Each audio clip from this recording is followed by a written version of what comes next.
아닙니까? 바로 6.25 때 이런 일이 있었습니다. 북한 공산당이 쳐들어왔습니다. 3일 만에 서울이 공산당에 함락을 당했습니다. 이 사이에 무슨 일이 있는가 하면은 공산당이 마을을 탁 차지하니까 그 중에 모습했던 사람이 빨간 공산당 완장 딱 차고는 그리고 우리 마을에 지주들 경찰 지내고 군인 지낸 사람들 있죠? 이런 사람들 우파해가지고 다 잡아가 인민재판에서 마구잡이로 죽였습니다. 정식으로 잘못을 저지른지 그런 거 없잖아요. 그냥 저 사람 저거 우파야 그냥 찔러 죽입니다. 죽차고 찔러 죽이고 이걸 인민재판이라거든요. 이번에 백병대가 명령 내린 게 뭐냐? 바로 공무원 안에서 내란 동조 세력 잡아내라 그랬습니다. 공무원 안에 내란 동조 누가 있습니까? 마압박에 내란 동조 쓰였습니까? 실체도 불분명하잖아요. 평가하게 하는 거죠. 예를 들면 구급 공무원이 이재명 지지하는 사람이 딱 나왔어. 자유민주주의 만세! 사랑합니다!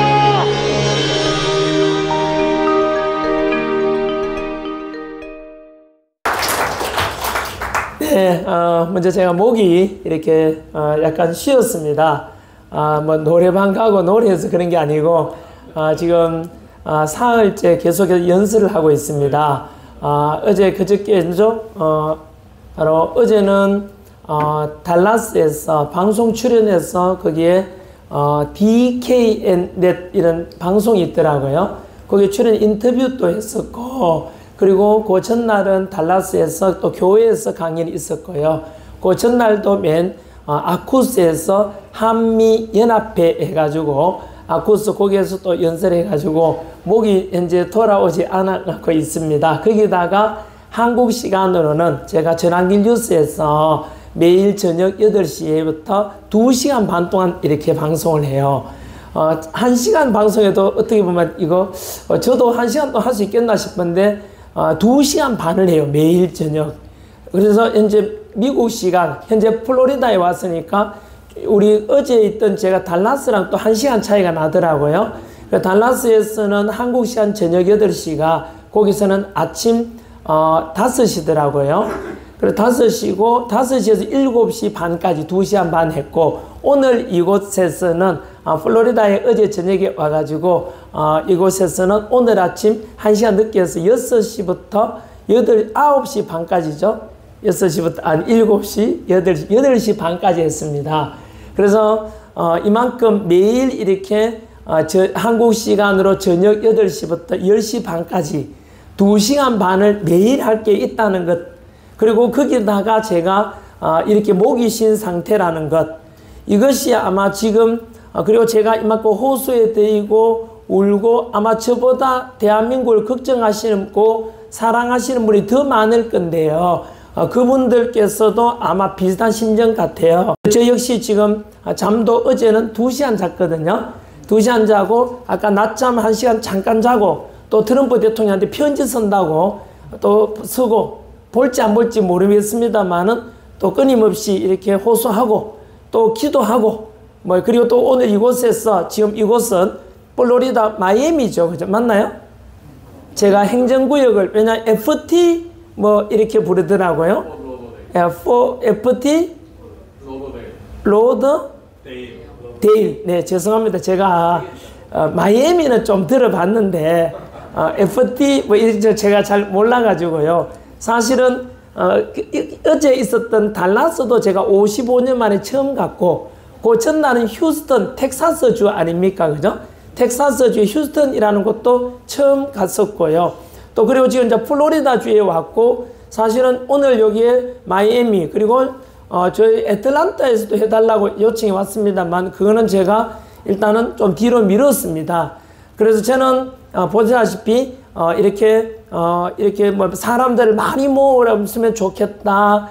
어디 갈 때마다 대접을 잘 받아야 되고, 지금은 또 다른 곳에 아직은 제가 공개하기 그렇지만 제 신변 보안도 있고 해가지고 그쪽에서도 지금 전환기 선생님 같이 유명한 분 오시는데 저희들이 어떻게 의전을 어떻게 해야 될지, 항공권이라든가 식사라든가 그리고 숙박이라든가 강연을 어떻게 해야 됩니까? 이런 것도 물어오고요.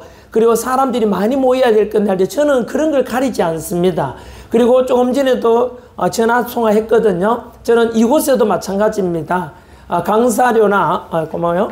강사료나 숙박비나 또는 교통비를 이렇게 의전에 쳐서 전혀 저는 대접받고자 하는 사람이 아니에요. 저는 제가 어차피 이 길을 선택한 것은 이곳에 온 것, 이곳 플로리다도 마찬가지로 제가 칭찬받거나 명성을 더 내거나 또는 뭐 대접받기 위해서 온 게 아닙니다. 저는 절박한 마음에서 이렇게 했고, 그러다 보니까 이 절박함 때문에 어저께도 연설하고 TV 또 그 인터뷰하고 그전날 또 연설하고 하는 이유가 몸 아끼지 않고 지금 저는 목소리를 내야 되는 상황이 바로 이 상황이 대한민국의 정확한 현실입니다. 정말로 여러분, 대한민국에 제가 55년 살면서 이만큼 대한민국 위기라고 생각해 본 적이 없습니다.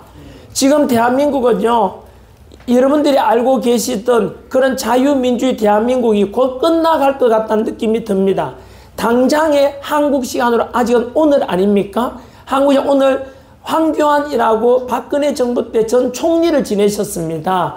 법무부 장관을 지냈고 그분이 집에 경찰이 찾아서 문을 부수고 문을 따가지고 들어와서 변호사 올 때까지 기다려라. 그게 맞지 않냐. 법도 필요 없고 그리고 황교안 전 총리를 지키고자 하는 바깥에 주민들이 듣고 와가지고 경찰이 수십 명이 왔어요. 우리 보통 성경 속에 보면 예수님 잡으려고 군졸들이 막 몰려왔지 않습니까? 그리고 강제로 막 이렇게 쇠몽둥이 칼 이런 걸로 들고 왔지 않습니까? 그것처럼 지금 대한민국이 똑같습니다. 예수님이 죄가 없지 않습니까? 안 죽어도 되지 않습니까? 믿는 분도 계시고 이 방송 보시는 중에 안 믿는 분도 계시겠지만은 바로 예수님은 이 땅에 오셔가지고 인류를 구원하기 위해 오셨습니다. 저는 그걸 믿는 사람이거든요. 크리스찬으로서요. 하나님의 아들이라고 저는 믿고 있고 3일 만에 부활했다는 것도 저는 믿고 있고 저 역시 죽으면은 언제든지 천국 갈 수 있다는 그런 신앙을 가지고 있습니다. 그래서 하루를 살아도 떳떳하게 살고 싶고 언제나 하나님 보기에 하나님 미소 짓게 하는 그런 삶을 살고자 하는 거고 지금 여러분들께서는 저를 어떻게 평가할지 몰라도 제 나름대로는 그런 신념을 가지고 신앙을 가지고 하고 있습니다.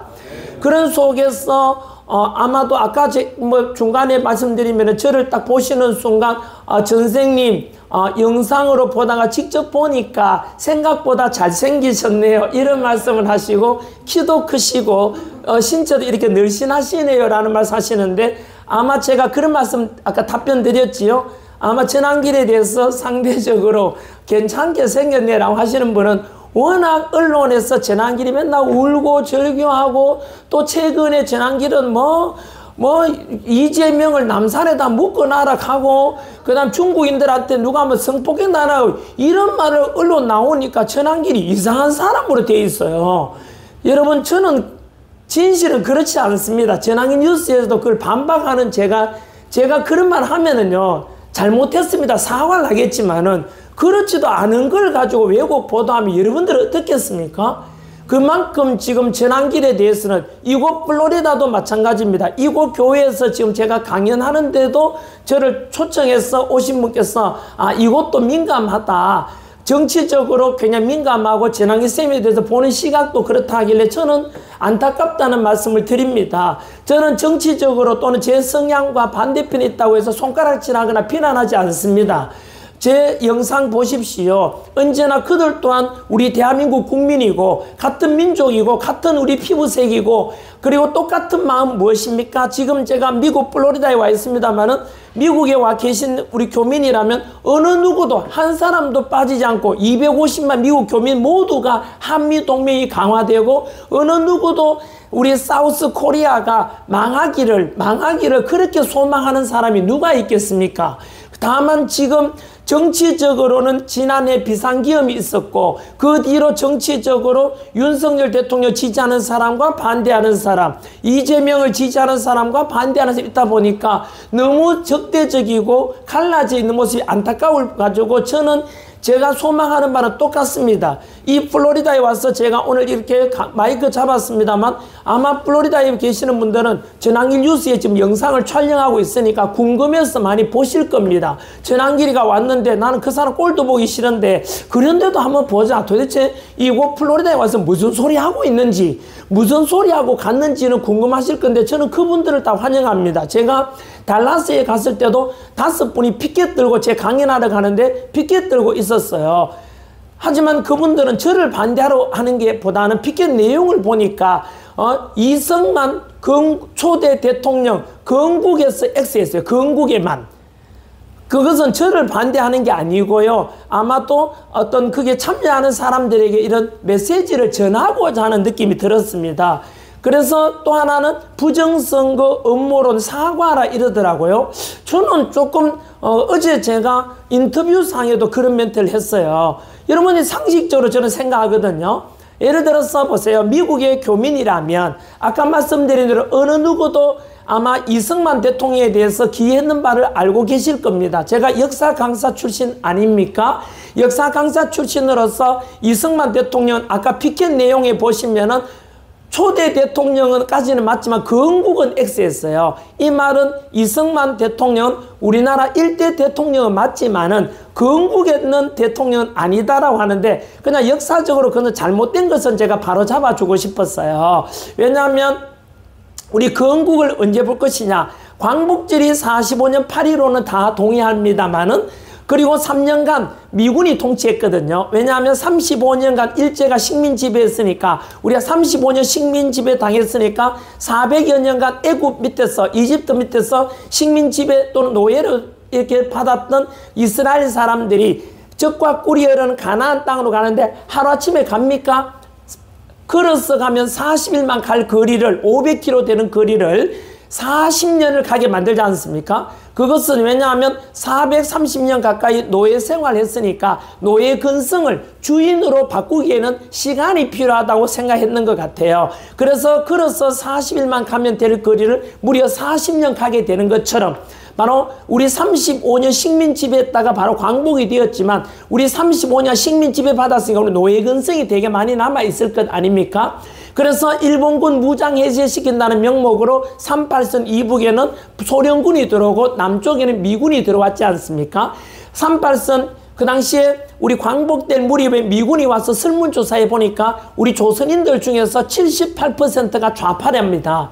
쉽게 말하면 우리 민족 당시 식민지 조선인들이 빨갛게 물들어 있다는 뜻입니다. 놀랍지 않습니까? 나는 그때 태어났어도 빨갱이 아닐 거야. 어떻게 78% 거의 80%가 빨갛게 물들었단 말인가? 그렇지 않습니다. 역사평가는 언제나 그 시대의 정신이라 해서 그 시대에 들어가서 이해를 해야 되지 않습니까?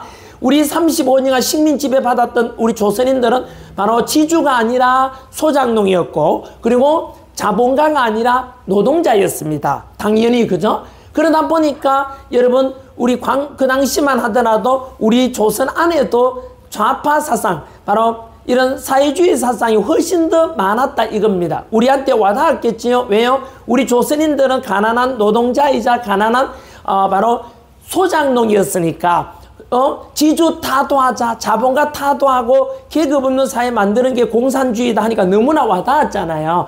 그러니까 거의 80% 가까이가 우리가 좌파였단 말이에요. 우리 스스로가. 그러니까 여러분 38선 이북에 들어온 소련은 가만 놔둬도 한반도가 빨갛게 물드니까 김일성 앞 세워서 내비두니까 공산화가 바로 돼버렸던 거예요. 반면에 미군은 와보니까 어이쿠 큰일 나겠다. 가만 내비두면 이거 공산주의 되겠다 싶어가 조선인들을 3년간 미국식 자유민주주의 이런 자본가 스타일로 바꾸는 거예요. 실제로 역사 팩트입니다. 그래서 45년 광복이 되었지만 북한은 바로 김일성이가 직접 통치를 합니다. 왜? 빨갛게 물들이니까 수월하지 않습니까? 반면에 남한은 남조선은 당시에 미군이 와서 3년간 직접 통치했어요. 하지 중장 스리스타가 와서 3년간 군인이 통치했어요. 미군이. 그 통치하다가 다 아시다시피 48년 이제 5.10 총선거라고 해서 당군 이래 최초 총선거를 해가지고 이제 지도자를 뽑아야 될 거 아닙니까? 우리 스스로. 그래서 미군은 이제 물러가고 5.10 총선거 결과 재헌국회가 구성이 되고 그게 선포된 날이 48년 7월 17일 재헌절이라고 되고 한 달 뒤 48년 8.15가 이제 정부 수립이 된 거예요. 그때 초대 대통령 이승만이 이제 뽑힌 거예요. 그러면은 이승만 대통령 1대 대통령 맞지요? 그럼 건국을 언제 볼 것인가에 대해서 논쟁을 하는 게 저는 별 의미 없는 논쟁으로 저는 생각을 합니다만은 왜냐하면 이렇게 묻고 싶어요. 이승만 대통령 그러면은 그렇게 해서 5.10 총선거 결과 이제 만들어진 재헌국회에서 뽑혀진 초대 대통령 맞지 않습니까? 맞지요? 우리는 그 건국 대통령을 보지 않는다는 분께 묻고 싶어요. 그럼 건국 대통령 누군가요? 3.1운동 직후에 김인연에 바로 직후에 상하이 대한민국 임시정부가 만들어졌지 않냐. 대한민국 임시정부가 건국이라고 봐야 되는 거 아니냐. 그것도 정부니까. 이런 논쟁이 있어요. 그럼 거기에서 또 하나 더 물어요. 그러면 대한민국, 상하이 대한민국 임시정부의 초대 대통령 누군가요? 이승만입니다. 이거 모르는 분들 대단히 많아요. 그러면은 여러분, 이승만 대통령은 대한민국 임시정부를 건국이라 보더라도 건국 대통령이 되는 거예요. 그리고 또 광복 이후에 48년 공식적인 정부 수립될 때 초대 대통령 또 이승만이에요. 그래서 건국을 어느 시점으로 보더라도 이렇게 봐도 저렇게 봐도 임시정부의 초대 대통령도 이승만. 그리고 48년 5.10 총선거 결과 지역국회가 구성되고 거기서 뽑은 국민이 뽑았죠. 그 대통령 또 이승만이에요. 그러면 이래도 저래도 그래서 저는 그 피켓던 분한테 이렇게 이 말을 전해주고 싶었어요. 부끄럽잖아요. 역사를 모르고 그래 또 들고 있으니까 그것도 옆에 사람이 누가 들으라 해서 들었는지 어떤지 저는 안타까웠어요. 그리고 두 번째 피켓 내용이 뭐라고요? 5명이 피켓을 들었는데 그걸 중복해서 들었어요. 그 달라스에서. 그 또 하나는 뭔지 아세요? 부정선거 음모론자 사과하라 이러더라고요. 여러분 미국도 아시다시피 트럼프 대통령도 부정선거 척결하려는 노력을 많이 가지고 있지 않습니까? 특히 작년 트럼프 대통령이 당선될 때 말고 5년 전, 지금으로도 5년 전 2020년에 돌아가 보시면은 그때 바이든한테 졌지 않습니까? 그죠? 졌을 때 그때 마찬가지로 트럼프 대통령이 그때 바이든한테 패배했는 것을 바로 부정선거 때문에 졌다라고 트럼프 대통령이 이야기하지 않습니까?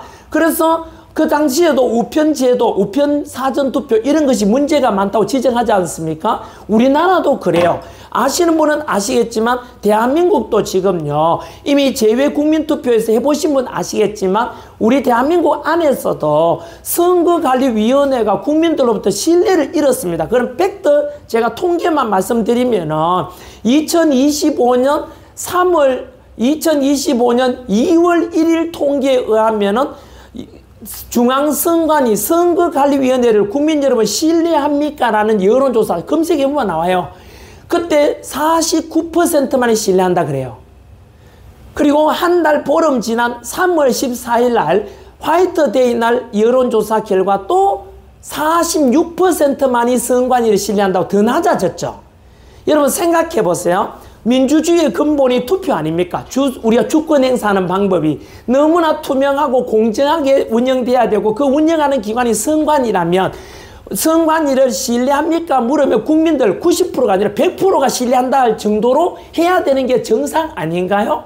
어떻게 절반 이상이 우리나라를 선관위를 신뢰하지 않는다고 국민들이 그렇게 믿고 있어요. 왜냐하면 그동안 선관위가 했는 짓을 보면은 인사비리나 부정비리가 878건이 878건 이런 천문학적인 비리와 문제가 있었잖아요. 거기다가 뭐 친인척 채용은 당연하다. 그리고 가족회사라고 그래요. 선관위를. 이런 말이 안 되잖아요. 국민의 세금으로 운영하는 독립기관이자 헌법기관이자 국민들이 운영하는 국가기관이잖아. 그들이 근무하는 사람은 공무원이거든요. 그러면은 그들은 여러분 당연히 이런 비리 같은 거 나타나면은 당연히 감사도 받고 해야 될 거 아니에요. 그죠? 근데 감사원의 감찰도 받으면 안 된다라고 헌법재판소에서 선고를 했어요. 충격 아닙니까? 그러다 보니까 범죄 집단이 되어 있고 비리 집단이 되어 있어요. 그러니까 그걸 국민들이 다 알잖아요. 선관위가 문제가 많다는 것을. 누구나 다 그래요. 이런 상태에서 선관위가 또 선거 관리를 하고 있는데 여러분 우리는 80 넘은 할머니께서 휠체어 타고 오셔서 내 투표 이 하나 주권 행사 도둑 맞고 싶지 않다고 생각해서 투표하러 오신다면은 작은아마 양심이 있다면 선관위의 직원들은 어떻게 해야 됩니까? 한 표 한 표가 소중하게 투표 결과에 반영되도록 해주는 것이 미션 아니겠습니까? 그런데 이렇게 국민 절반 이상이 신뢰할 수 없도록 만들었다는 것은 정말로 쓰레기 집단이고 폭력 집단이고 완전 범죄 조직입니다. 사실은요. 왜냐하면 국민들의 투표권을 도둑 맞았으니까 그들은 도둑질 했으니까 이거는 범죄 아닙니까? 자, 그렇다면 여러분, 이렇게 해서 우리나라는 지난 6.3 대선 때도 김문수 후보와 이재명 후보가 투표를 했는, 그죠? 이 후보로 나왔고, 제외 국민, 우리 미국 교민들도 투표했을 거 아닙니까? 하신 분들은, 그죠? 그러면은, 당연히 공정하고 투명하게 돼야 되는데, 여러분, 우편으로 보내고 나면 사전투표 그거 깜깜입니다. 대한민국에 쿠팡이라고 있어요. 쿠팡에 우리가 물건 하나 구입해도 배송이 시작됩니다. 도착했습니다. 카톡으로 이렇게 연락이 와요. 그런데 여러분, 내 투표권 행사하는 이 중요한 것에 대해서 내 투표했는 것이 누가 바꿔치기는 안 하는지, 혹시나 잘못 분류돼 가지고 쓰레기장 갔는 건 아닌지 문자 받은 분 있어요? 없잖아요. 믿고 하라고요. 어떻게 그 말을 어떻게 믿어요? 그렇게 의심을 안 사도록 더 투명하고 공정하게 해주도록 노력해야 되는 거 아닙니까? 전한길이 주장한 게 그거였습니다. 선관위에 대해서 사전투표가 문제가 많다. 우편투표 제도에 문제가 많다. 깜깜이 아닌가. 독일 헌법에 보면 이렇게 돼 있어요. 투표라는 것은 모든 국민들이 가장 쉬운 방법으로 누구나 알도록 투표할 수 있도록 하라라고 되어 있거든요. 그게 맞지 않나요? 한 표가 부정투표 나와서 재선거를 했는 것도 있어요. 그만큼 투표는 중요한 거 아닙니까? 그죠? 그런데 우리 대한민국은 아까 말씀드린 대로 국민 절반 이상이 선관위를 신뢰하지 않고 사전투표나 이렇게 문제가 많다 아닙니까? 그럼 전한길이 주장하는 게 뭡니까? 부정선거를 하자는 사람이에요? 아니면 부정선거 의혹이 있으면 개선하자는 거예요? 이것은 전한길이 아니라 5,200만 국민 모두가 그래 맞다. 선관위가 문제가 있구나. 개선해야 되겠구나. 그리고 사전투표가 문제가 많으면 개선해야 되는 거 아니냐. 이게 상식이고 합리적인 거 아닙니까? 그죠? 그런데 부정선거 음모론자는 사과하라. 이거는 저는 말이 안 됩니다. 황교안 총리가 오늘 바로 한국 날짜로 빼빼로데이라 그래도 11월 11일을요. 다음날 11월 12일 날 황교안 총리가 집에서 문 부숴가지고 경찰이 들어왔어. 그것도 예수님 잡을 때처럼, 예수님이 아까 말씀대로 돌아가면 뭐 폭력을 조장한 적도 없는데, 쇠뭉치 들고 와서 예수님 막 잡아가려고 했잖아요. 십자가에 못 박았잖아요. 황교안 총리 한 사람 잡으러 오는데 경찰이 거의 100여 명 가까이 들어왔어요. 아니, 황교안 총리가 총을 들었습니까? 칼을 들었습니까? 뭐 있어요? 거기다가 문을 부수고 돌아가지고요, 잡아가는 거. 이게 상식입니까? 이거는요, 정치적으로 진보든 보수든 이재명을 지지하든 반대하든 이것은 민주적인 것은 아니지 않습니까? 왜냐하면 황교안 총리한테 적용된 범죄가 뭔지, 혐의가 뭔지 아세요? 내란 동조, 내란 방조, 내란 선동이랍니다. 아니, 지금 내란이 어디에 있지? 이게 지금 대한민국의 현실입니다. 황교안 총리 역시 그동안 간첩을 잡는 검사, 공안검사를 지냈고 법무부 장관을 지냈고 국무총리를 지낸 분이고 지난달에는 이곳 미국 워싱턴 DC에서 저랑 함께 같이 연설도 하고 했었어요. 크리스찬이시거든요. 같이 예배도 드리고 했었어요. 얼마나 온유하신데요. 그때 제가 황교안 총리한테 물었어요. 황 총리님, 국무총리까지 지냈고 법무부 장관 지냈고 그리고 또 검사를 지냈으니까 사법 고집했으니까 변호사 또 자격도 있단 말이에요. 그 변호사 하면서 노후를 편하게 지내시지 뭐하러 이렇게 나와가지고 목소리 냅니까 하니까 전쌤, 내가 이 나이에 바라는 거 뭐 있겠나. 국무총리까지 했는 사람이 바로 대한민국 살리려고 나왔다. 이 자기도 원래는요 부정선거 있다고 안 믿었던 사람이래요. 그런데 그분이 샤프하지 않습니까? 이거 뭐야, 대한민국에 이거 부정선거 의혹이 대단히 많다고 확신을 가지고 국민의힘에 당원 가입하고, 그리고 자유와 혁신이라는 당까지 만들었어. 지금 자유와 혁신 당 대표예요. 여러분, 저는 황교안 대표 전 총리를 지지하든 아니든 간에, 아까 말씀드렸잖아요. 저는 이재명을 지지하든 아니든 간에 우리 미국 교민이라도 대한민국 전 국민 어느 누구도 투표보다 선거제도, 투표제도가 공정하고 투명하게 진행된다는 것은 이거는 반대하는 사람 매국노 아닙니까? 민주주의를 망가뜨리는 사람 아닙니까? 저는 그것을 덮고 가자, 부정선거 있든 말든 덮고 가자는 사람이, 그 사람이 범인이라고 생각해요. 황교안 총리나 전한길이나 똑같이, 여러분들까지 똑같이 뭐 해야 됩니까? 대한민국을 진정으로 바라고 진정으로 민주주의를 소망한다면은 맞다, 개선해야 되는 게 상식 아닌가요? 문제가 있으면 개선해야 되잖아요. 안 그렇나요? 우리가 여기 암에 뭐죠? 여기에 있다면은 도려내고 뭐 그죠? 우리가 방사선 치료를 하든 암 시술을 해야만이 이거 암 인자를 제거할 거 아니에요? 덮고 가자 하면 가만두면 왜 돼요? 암세포가 점점 커져서 죽어버리잖아요. 그렇지 않습니까? 그래서 저는 아까 원리대로 돌아가가지고요. 현재 바로 피켓 들고 저한테 반대했던 분들한테 그분들한테 다 들어오라 그랬어요. 오늘 플로리다에도 똑같습니다. 전환길에 오니까 등 돌리거나 나는 싫다라고 하신 분들 한번 들어보라는 말씀을 꼭 드리고 싶어요. 왜냐하면은 전환길에 대해서 잘못 알고 있는 걸 수도 있고, 두 번째, 본인 스스로도 잘못 판단한 거 있을 수도 있지 않겠습니까? 언제나 이런 열린 마음을 가져야지. 아니, 나는 내 듣고 싶은 것만 들을 거야. 내가 아는 지식이 전부야. 이거는 정말로 무지하고도 교만한 거예요. 저는 언제나 저는 제가 가르친 청년들한테도 언제나 귀를 기울입니다. 오늘 저 PD랑 같이 왔지 않습니까? 지금 촬영하고 계신 분한테도 언제나 귀를 기울입니다. 이게 바로 성숙된 자세이자 겸손한 마음가짐 아니겠습니까? 저는 덧붙여서 바로 이곳에 앉아 계신 분들, 오늘 오신 분들도 저는 너무 고맙습니다. 아까 소개해 주시는 분께서 서울대 나오신 분도 여기 앉아 계시고, 또 여기에 뭐 훌륭한 분이 많이 앉아 계시다고 아까 소개하시더라고요. 맞습니다. 저는 앉아 계시면 다 고맙고, 부족한 전환길 강연 들으러 얼굴 보러 와주신 것에 대해서 언제나 감사드립니다. 저는 잘난 게 없습니다. 여기서 대접받으러 온 것도 아닙니다. 제 외모가 아까 뭐 어이구 텔레비에서 보는 것보다는 더 잘생겼네, 유튜브에서 볼 때보다 낫네 이러면 하시던데, 저는 외모도 그렇게 뛰어난 사람도 아니고, 아까 서울대 나오신 분에 비해서 학벌도 그렇게 좋은 사람도 아니고요. 또 저는 뭐 집안도 뭐 돈 많은 집안 아들이 아니고 가난한 소장농 집안 아들이에요. 저는 그래서 이런 제 못난 전환길이 이렇게 뭔가 저라도 목소리 내고 고생하더라도 저는 알리고자 하는 것은요, 단 하나입니다. 지금 아까 말씀드린 대로 전 총리에 있는 사람이 마구잡이로 경찰한테 잡혀가고, 그리고 또 목사님이죠. 손연보 목사님이 진리를 선포하다가 목사가 심지어 뭐 더 흉악한 범죄를 저질렀더라도 뭐 모르겠는데 공직선거법 위반으로 구속됐어요. 벌금 100만 원 나올까 말까 하는 범죄인데, 왜냐하면 딱 하나입니다. 세이브 코리아라는 윤석열 탄핵 정부에서 탄핵 반대하는 그 집회를 주도했던 분이에요. 저도 거기에서 연설하기도 했거든요. 그리고 손연 목사님께서 저는 그렇게 생각해요. 공직선거법 위반이라 해가지고 잡아갔지만은 단지 이런 5천 명 되는 성도가 되는 그 대형 교회 목사님이거든요. 부산 세계를 교회라고 있어요. 근데 여러분, 그 5천 명이나 되는 성도들이 있는 그 큰 교회 대형 교회 목사님께서 도망을 왜 갑니까? 예? 공직선거법 어겼다고 도망을 가요? 공직선거법 어기면 벌금 기껏해가지고 100만 원 나올까 말까 하는데, 그것 때문에 도망갈 사람 누구 있어요? 네?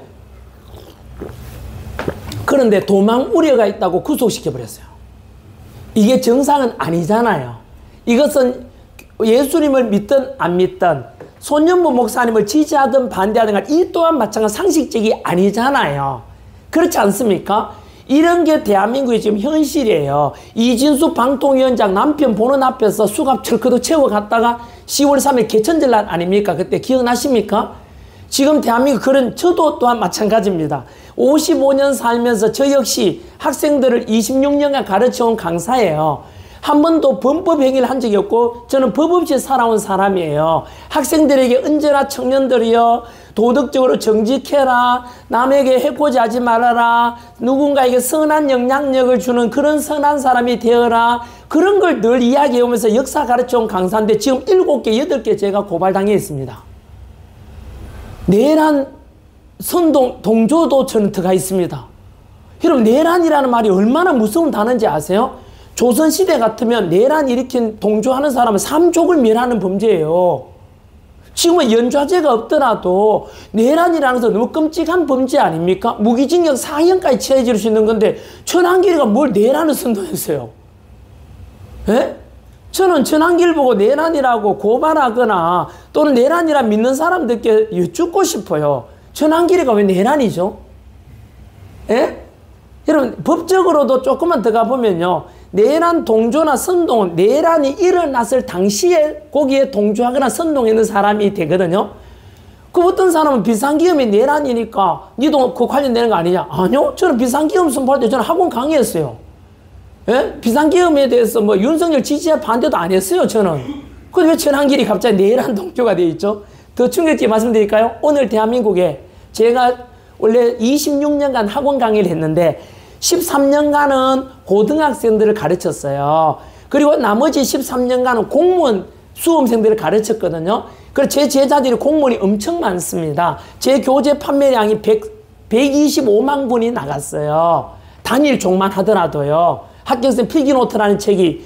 그럴 정도로 제 제자들 중에서 제가 작년까지만 하더라도 공무원 수험생들의 70% 정도가 제 수업을 다 들은 제자들이에요.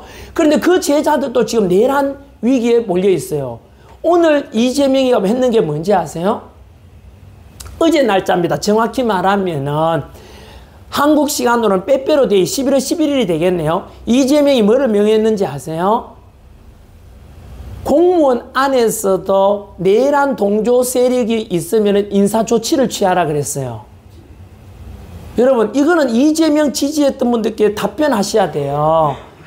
아니, 이거는 아니지 않나요? 왜냐하면 공무원 사회도 그 안에 가면 구청이나 동사무소나 시청 안에 가면 또 하는 사람의 공직자로서 국가와 국민을 위해서 봉사한다는 사명감 가지고 공직자가 된 사람들이고, 영어로는 시빌 서번트예요. 시발 서번트가 아니고요.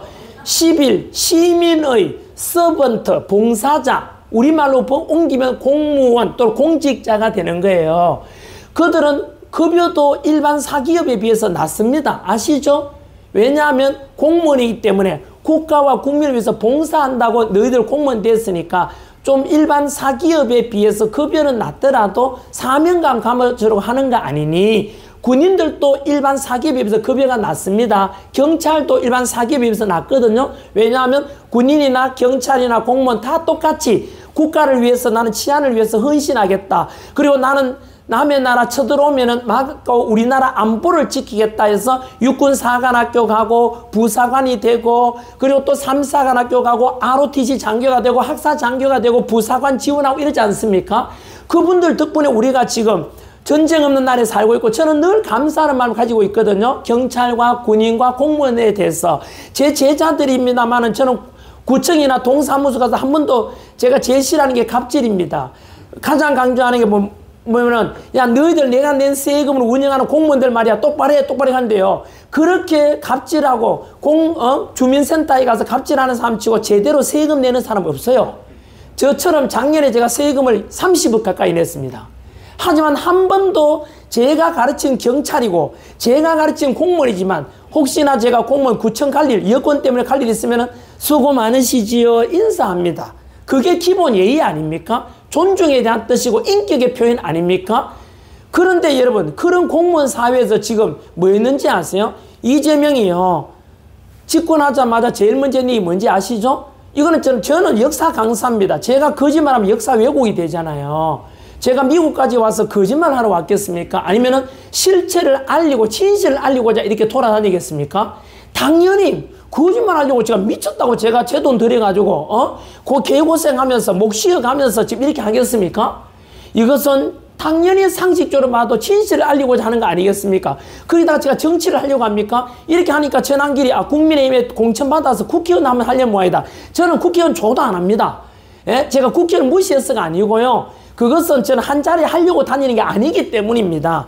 예, 제가 국회의원보다 돈을 못 벌니까 존경받지를 못했습니까? 연봉 60억 벌고 인기 있고 돈 많은데 제가 국회의원 부르겠습니까? 각자 삶의 가치관은 다르기 때문에 각자 존중해 드려야 되는 거 아닙니까? 저는요, 정치적으로 그런 욕심을 가진 사람이 아니에요. 진실을 알려드리고 대한민국 이러면 무너질 것 같다. 뭔가 좀 대한민국이 이상하다. 곧 한미동맹이 깨질 것 같고 종북 좌파 세력들이 우리나라 붕괴할 것, 시킬 것 같다. 경제적으로 베네수엘라처럼 추락할 것 같다. 정치적으로는 반미 친중주의자들이 권력 잡아가지고 우리나라에 지금 마약 청정국이 아니에요. 중국으로부터 미국도 마찬가지 멕시코를 통해서 이렇게 펜타닐 많이 들어와서 트럼프 대통령이 시진핑을 한테 막 따졌잖아요. 너희들 펜타닐 같은 거 보내면 안 된다 했듯이 우리나라에도 좀 펜타닐 같은 마약이 너무 많이 돌아가지고요. 난립니다, 지금. 치안도 지금 장난이 아닌 만큼요. 치안 청정국이 다 망가졌습니다. 심지어요. 서울의 대림동 이런 데 가면은 중국인들이 피켓 시위에요. 한국인 나가라고. 도대체 이게 대한민국이 맞는지 아닌지 저는 그걸 역사 가르치다 보니까 과거를 알면 지금을 이해하고 지금을 이해하면 앞날을 예측할 수 있거든요. 어느 순간 대한민국 이상이다라는 걸 느꼈습니다. 언론도 이상하고 사법부의 판사들이 정치적 판단할 때마다 선고할 때마다 이상하고 그리고 그래서 저는 법치도 없고 사람들이 염치도 없고 부끄러운 줄도 몰라요. 최소한 사람이면 양심이 있어야 되고 염치가 있어야 되지 않습니까? 염치가 있어야 되는데 요즘은 염치가 깨떨어진 걸 파렴치를 하지 않습니까? 범죄자들이 큰 소리 치고 불법을 하는 사람이 큰 소리 치고 법 지키고 상식 지키는 사람이 오히려 비난받고 이상한 사회가 지금 돼가고 있단 말이에요. 그래서 저는 이건 아니지 않냐 라고 해서 목소리 내려 다니지 않습니까? 여하튼 간에 제가 지금 오늘 두서없이 저는 이렇게 제 스타일입니다. 두서 진실되게 있는 그대로 말씀드리고 싶은 거예요. 대한민국 이런 위기 상황에서 저는 이건 아니다 싶어서 목소리 내로 나왔던 것입니다. 그래서 저는 해외 교민들분께 제가 미국 교민들께 제가 알려드리고자 하는 것도 이겁니다. 여러분 아까 말씀드린 대로 대한민국이 어느 순간 왜 이래 됐을까? 치안도 망가지고 공무원도 망가지고 아까 제가 이런 말씀 드렸잖아요. 이재명이 내린 명령이 뭔지 아세요? 집권하고 난 뒤에 우리나라 군인들을 제일 먼저 속아냅니다. 군인들, 포스타들 있죠? 포스타 7명 다 잘랐습니다. 별이 47, 20, 28개 별을 하루아침에 다 떨어뜨렸어요. 그 안보를 책임지고 있는 사람들. 그리고 나서 여러분, 그 다음에 합참본부에 바로 그 영관급 장교를 하죠? 중령, 대령들, 2년 이상 근무 사람 다 나가라. 다 교체하라. 이래 됐습니다. 그럼 누가 지킵니까, 지금? 우리나라 수방사령관을 비롯해서 수도권 지키는 지휘관의 65%가 지금 지휘관이 없습니다, 지금. 충격 아닙니까? 거기다가 국방부 장관은요, 방위병 출신이에요. 여러분, 저도 육군 병장 출신입니다만 방위병을 무시하는 게 아니고, 저보고도 국방부 장관하라 하면 저는 사양할 겁니다. 왜요? 제가 군대를 지휘해 본 적이 없고, 소대장을 해본 적도 없잖아요. 육군 병장 출신이잖아요. 여러분, 우리나라 군대 지휘하는 사람이 소대장도 해본 경험이 없는 사람이 국방부 장관이 포스타들 지휘하고 군 명령을 내릴 수 있겠어요? 저는 좀 이해가 안 되고요. 여하튼 간에 그 다음에 이재명이요. 경찰 안에서도 여기 다 속아냈습니다. 이번에 어저께 빼빼로 되는 날 명령 내린 게 뭐냐? 바로 공무원 안에서도 내란 동조 세력 잡아내라 그랬습니다. 여러분, 이러면 어떤 일이 발생하는지 아죠? 아까 이야기했지 않습니까? 공무원 사회 안에서도 구청에 가거나 시청 가면 그것도 다들 월급 적게 받더라도 국가와 시민을 위해서 봉사한다는 마음으로 공무원 돼가지고 열심히 일하고 있지 않습니까? 이런 그들도 인간이고 그들도 사회생활 아닙니까? 서로 우호적이고 서로 업무 협력도 해야 될 건데 만약에 여러분 내란 동조 세력 공무원 안에 내란 동조 누가 있습니까? 마합박에 내란 동조 쓰였습니까? 내란 동조가 누군지도부터 실체도 불분명하잖아요. 저는 이것이 무엇을 가리키는지 아세요? 그 속에서 바로 6.25 때 이런 일이 있었습니다. 북한 공산당이 쳐들어왔습니다. 3일 만에 서울이 공산당한테 함락을 당했습니다. 그리고 한 달 만에 6.25 터지고 50년 7월 달에 낙동강 전선이라 해서 영남 지방만 바로 남고 나머지 충청, 전라도, 경기도, 수도, 강원도 다 빨갛게 공산당한테 먹혔어요. 아시죠?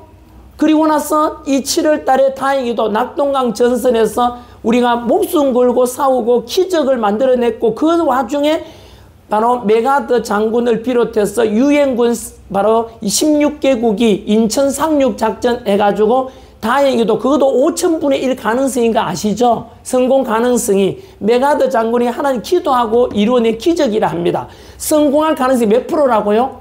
인천 상륙 작전은 조수 간만에 차가 크잖아. 거기에 서해안에요. 그래서 그 성공하는 게 확률이 5,000분의 1, 5,000분의 1. 북한도 그쪽으로 오리라고 예상 못했잖아요. 북한도 유엔군이 오는 건 알았는데 인천으로 오리라고 상상을 못했죠. 어느 쪽으로 온다고 생각했어요? 원래 원산항으로 올 거라 했어요. 원산항은 동해 아니라 바다가 깊잖아요. 대군이 올 수 있잖아요. 유엔군이 그죠? 그쪽에 군사를 집중 배치했는데 완전히 상상도 못했던 인천으로 들이닥치니까 결국 상륙작전이 성공할 수 있는 그 확률이 5,000분의 1이라 그래요. 군사작전으로는. 하지만 기적을 만들어내가지고 우리가 공사를 막아내잖아요. 이렇게 이 사이에 무슨 일이 있는가 하면은 북한 공산당이 딱 쳐들어오자마자 우리 남쪽에서 피난 가는 사람 가고 남은 사람도 있잖아요. 남은 사람 중에서 공산당이 마을을 탁 차지하니까 그 중에 남노당 출신이나 공산당이 협력하는 사람이 있을 거 아니에요. 그 중에서 특히 공산당은 주로 뭡니까? 자본가 타도, 지주 타도하고 소장농, 우리 이런 사람들의 계급문사에 만들자 이랬으니까 그 마을에 있던 사람 중에서 지주한테 싫어했던 이런 사람들이 갑자기 머슴했던 사람이 빨간 공산당 완장 딱 차고는 공산당 자기가 앞잡이가 돼요. 그리고 우리 마을에 지주들 또는 경찰 지내고 군인 지낸 사람들 있죠? 이런 사람들 우파라 해가지고 다 잡아가 인민재판에서 마구잡이로 죽였습니다. 이건 제가 역사 강사 아닙니까?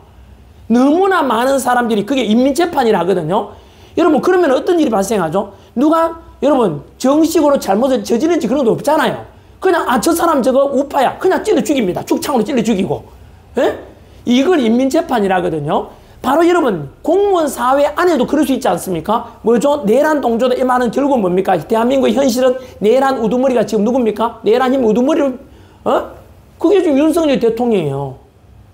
그리고 내란 주요 종사자들, 군인들, 명받은 사람 지금 감옥 갔지 않습니까? 한덕수 전 대통령 권한대행도 지금 재판받고 박성재 법무부장도 구속되고 국정원장도 어제 구속도 됐어요. 윤석열 대통령을 지키고 있는 사람들 다 내란 혐의로 다 잡혀가고 있잖아요.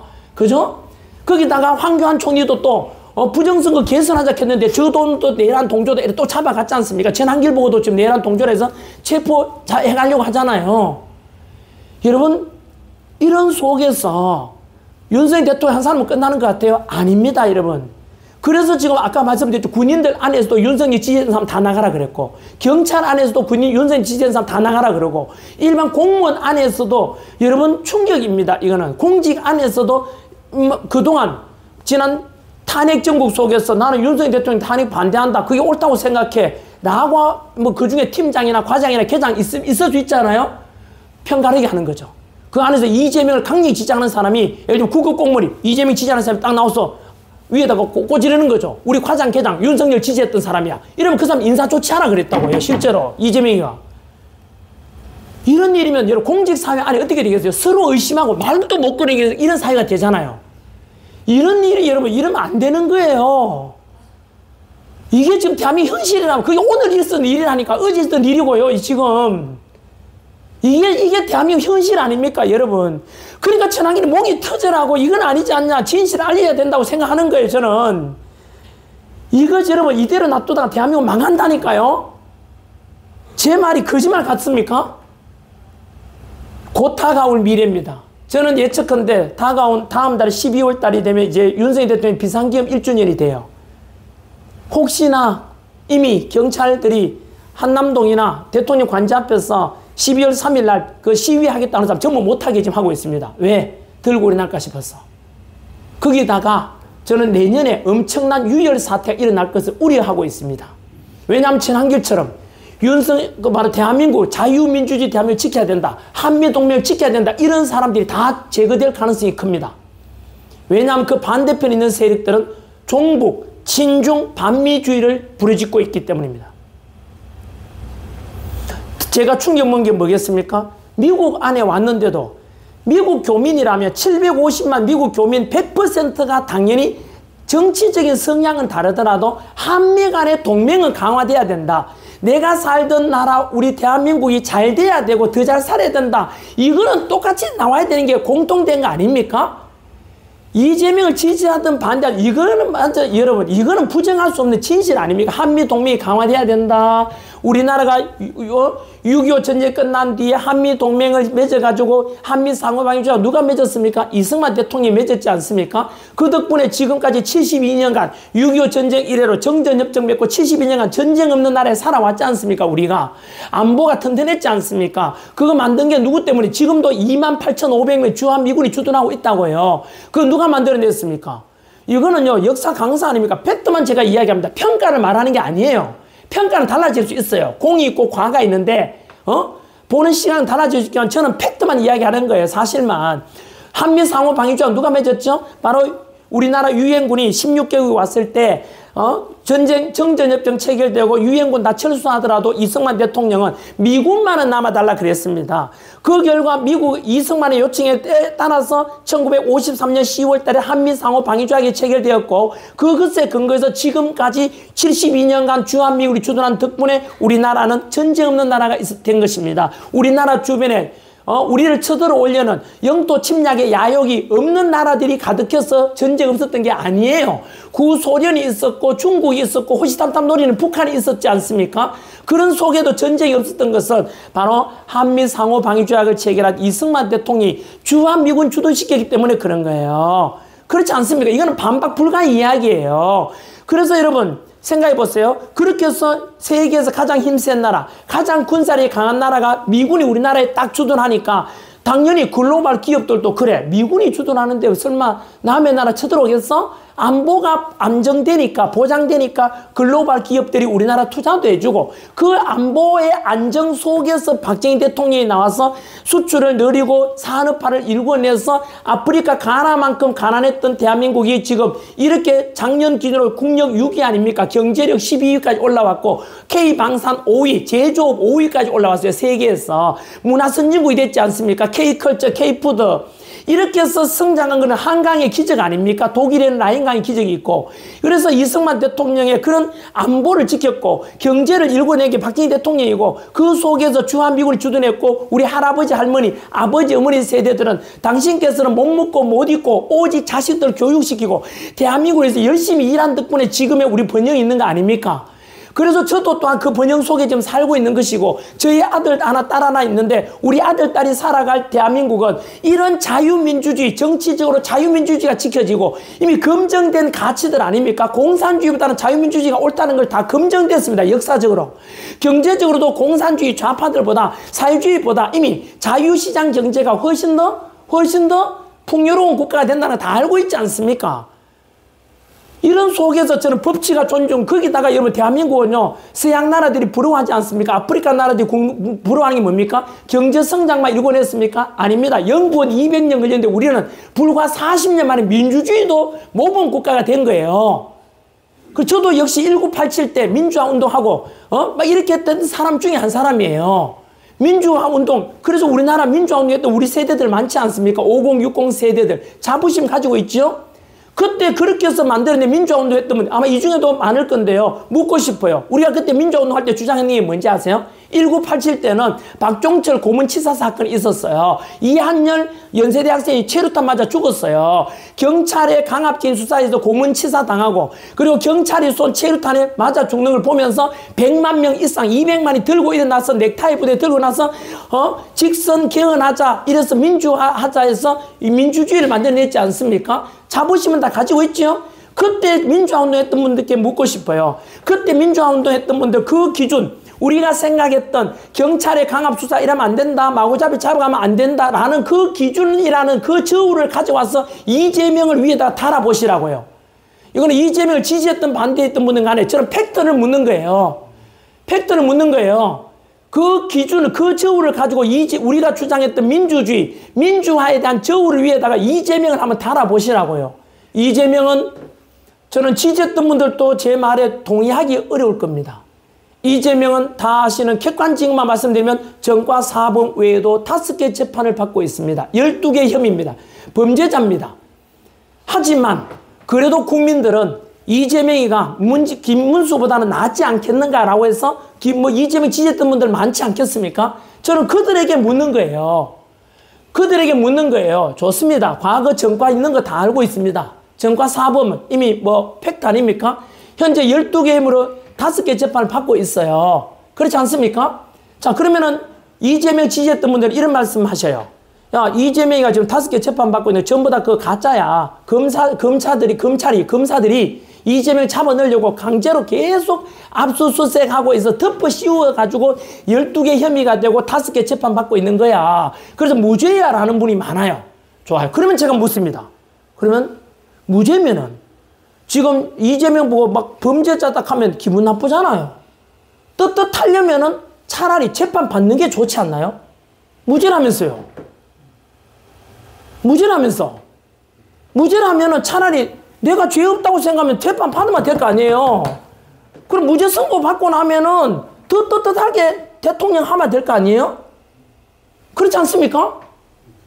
이것은요, 무죄이든 아니든 간에 대한민국은 헌법 1조에 민주공화국이라고 되어 있어요. 이재명 공화국이 아니잖아요. 그래서 기존에 우리 전직 대통령들도 다 임기 맞추고 나갔잖아요. 헌법에 따랐고. 그래서 우리나라는 법치주의예요. 대통령이라고 해서 옛날 전제군주제처럼 마음대로 하는 게 아니잖아요. 법치주의잖아요. 헌법이라는 가장 높은 법이 있잖아요. 그 밑에 법률이 있고 명령초래 규칙이 있지 않습니까? 우리는 이런 사회 운영을 제대로 합리적으로 하기 위해서 헌법, 법률, 명령초래 규칙이라는 이런 걸 만들어 놨잖아요. 제도화 되어 있지 않습니까? 이거는 2제명이 아니라 3제명, 4제명이 나오더라도 따라야 되는 거잖아요. 그러면 이재명이 예를 들면은요, 역시 대통령이 되었다 하더라도 헌법 11조에 보면 모든 국민은 법 앞에 평등하다고 되어 있어요. 대통령을 재판받지 말라 이런 게 어디 있습니까? 당연히 재판받아야 되죠. 이재명 입으로 유튜브 가면 나와요. 자기 입으로 뭐라 했는지 아세요? 박근혜 대통령 탄핵 정국 때 전 세계 어느 나라도 민주공화국에서 대통령이 재판 안 받는 나라 없다. 재판 안 받고 수사, 검사 안 받으려면 강제로 끌어와서 재판 받아야 된다라는 게 이재명 입으로 이야기한 거예요. 자기 입으로. 전환기는 거짓말 하나도 안 합니다. 있는 그대로 다 찾아보면 유튜브에 있어요. 이재명 말도 되게 잘해요. 대통령이 말이야 재판 받아야지 막 그래요. 이재명이 성남시장 할 때 했던 말이에요. 그 기준을 그 처우를 그대로 가져오자고요. 저는 이렇게 묻고 싶어요. 이재명을 지지했든 아니든 간에 좋아하고 싫어하는 것은 개인의 취향이기 때문에 존중돼야 됩니다. 누가 뭐라 하든 나는 이재명이 좋아. 네, 그걸 존중해 드려야 돼요. 누가 뭐라 하든 윤석열이 좋아. 똑같은 거 아닙니까? 다만 아까 말씀드린 대로 보편적으로 우리나라 대한민국 안에는 좋아하고 싫어하는 거에 경향이 아니라 기준이라는 게 있지 않습니까? 제도가라는 게 있지 않습니까? 그 법이 있지 않습니까? 제일 높은 헌법에 나와 있는 게 대한민국은 민주공화국이고 그리고 모든 국민은 법 앞에 평등하다고 돼 있지 않습니까? 따라서 이재명도 재판받는 게 당연하죠. 당신 입으로 말했잖아. 무죄될 것이라고. 범죄가 아니라면서 조작됐다면 그래 재판 받아보면 될까? 그게 전환길의 주장이에요. 뭐가 잘못됐죠? 민주화 운동했던 분들께 묻습니다. 황교안 총리가 잡혀갔지 않습니까? 경찰들이 문부 쓰고 돌았어요.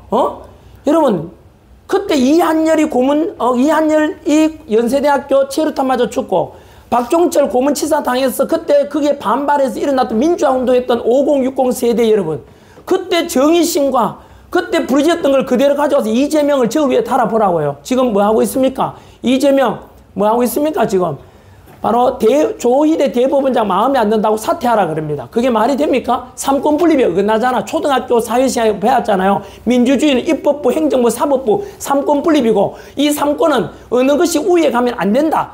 그게 기준입니다. 왜요? 그렇게 해야만이 서로 견제와 균형을 통해서 국민의 기본권을 보장할 수 있다. 그거 아닙니까? 그런데 지금 선출직이 더 우위에 와야 된다. 그건 히틀러가 했던 말이에요. 히틀러 총통 있죠. 히틀러가 여러분 650만 유대인 학살하고 2차 대전 일으켜서 수천만 명을 죽였지 않습니까? 그럼 히틀러가 여러분 국민이 뽑았다는 거 알고 계십니까? 독일 사람들이 뽑았어요. 놀랍지 않습니까? 총통이 돼요. 1934년에. 그리고 히틀러가 했는 게 뭔지 아세요? 히틀러가 바로 국민이 뽑았기 때문에 선출직이 우위에 가야 된다 해서 총통이 돼가지고 그 히틀러가 했는 첫 번째 네 가지 우리나라 지금 똑같은 일이 발생하고 있거든요. 첫째, 바로 언론을 강제로 언론을 통제합니다. 두 번째, 종교 탄압을 합니다.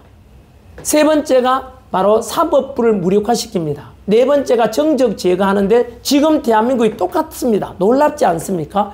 이재명 지지하시는 분들이 저는 제 강연을 많이 듣기를 소망하거든요. 그 네 가지를 그대로 한번 가져와 볼까요? 첫째, 종교 탄압을 하고 있죠. 손년모 목사를 구속시키고 유신 때도 없었던 교회 압수수색을 하고 있습니다. 이게 지금 이재명 치안인데 잘못됐지 않습니까? 히틀러하고 똑같아요. 종교 탄압. 두 번째, 언론 강제로 탄압하지 않습니까?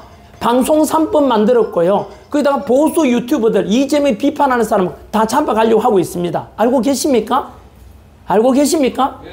네, 이게 지금 현실 언론 통제 아닙니까? 세 번째, 정적 제거. 누구 죽이고 있습니까? 이재명 비판하는 사람 다 잡아가고 있잖아요. 윤석열 내란 수계, 동주에서 다 내란 잡아가고 황교안 잡아가고 이진숙 잡아가고 전환기도 잡아가려고 하잖아. 이게 뭐 개슈타파하고 똑같습니다. 지금 대한민국 경찰이 마구잡이로 잡아가서 히틀러하고 똑같잖아요. 네 번째, 사법부 무력화. 바로 이거 아닙니까? 알고 계시죠? 우리나라 지금 대법관 수가 14명인데 몇 명 늘린다고요? 26명으로 늘린다고 합니다. 베네수엘라하고 똑같습니다. 왜 늘릴까죠? 여러분, 늘리려면 이유가 있어야 되죠. 왜 늘려야 됩니까? 대법관 수를 왜 26명으로 갑자기 늘릴까요? 그것은 바로 이재명이 재판받고 있는데 그 무죄로 해야만이 될 거 아니에요? 1심, 2심, 3심 선고, 최종심이 대법원이에요. 따라서 대법관 수를 이재명 임기 5년 동안에 이재명이 임명할 수 있는 게 22명이에요. 22명 임명하면 당연히 이재명, 친이재명적인 대법관 둘 수 있겠죠? 김어준도 될 수 있고 정청래도 될 수 있고 다 대법관 될 수 있도록 만들 거예요, 제도를.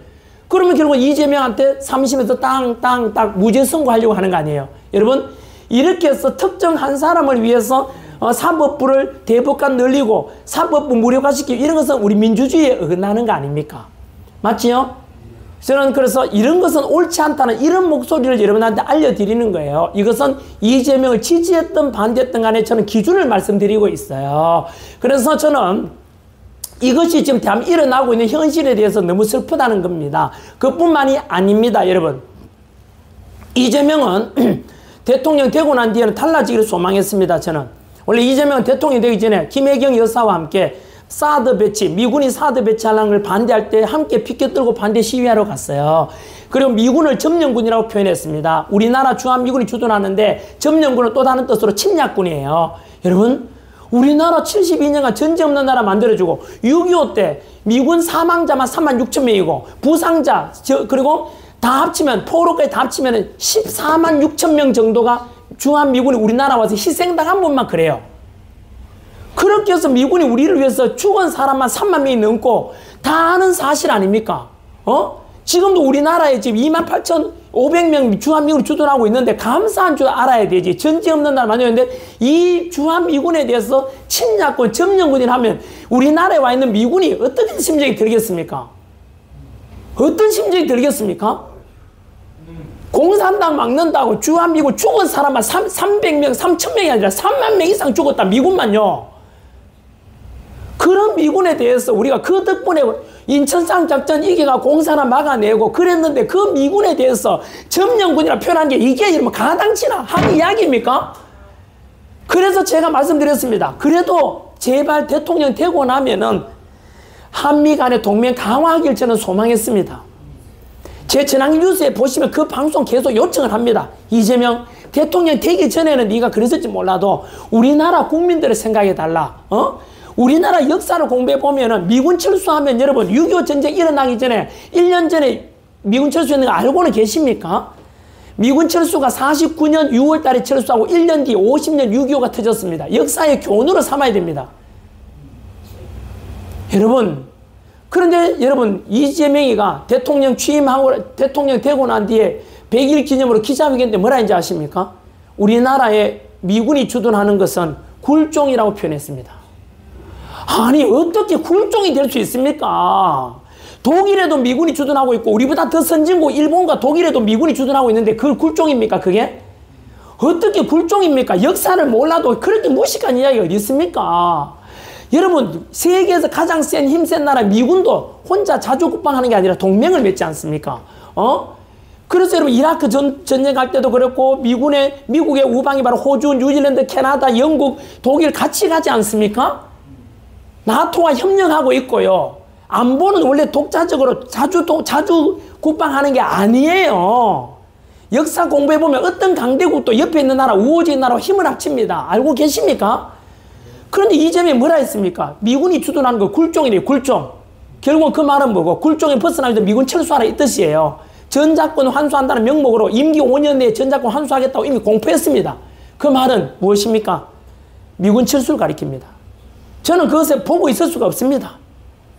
미국에 있는 250만 교민이라면 어느 누구도 그 말을 듣고 동의할 수 있는 사람이 있습니까? 미군 철수하면 어떡할 건데요? 우리가 독자적으로 지킬 힘이 있습니까?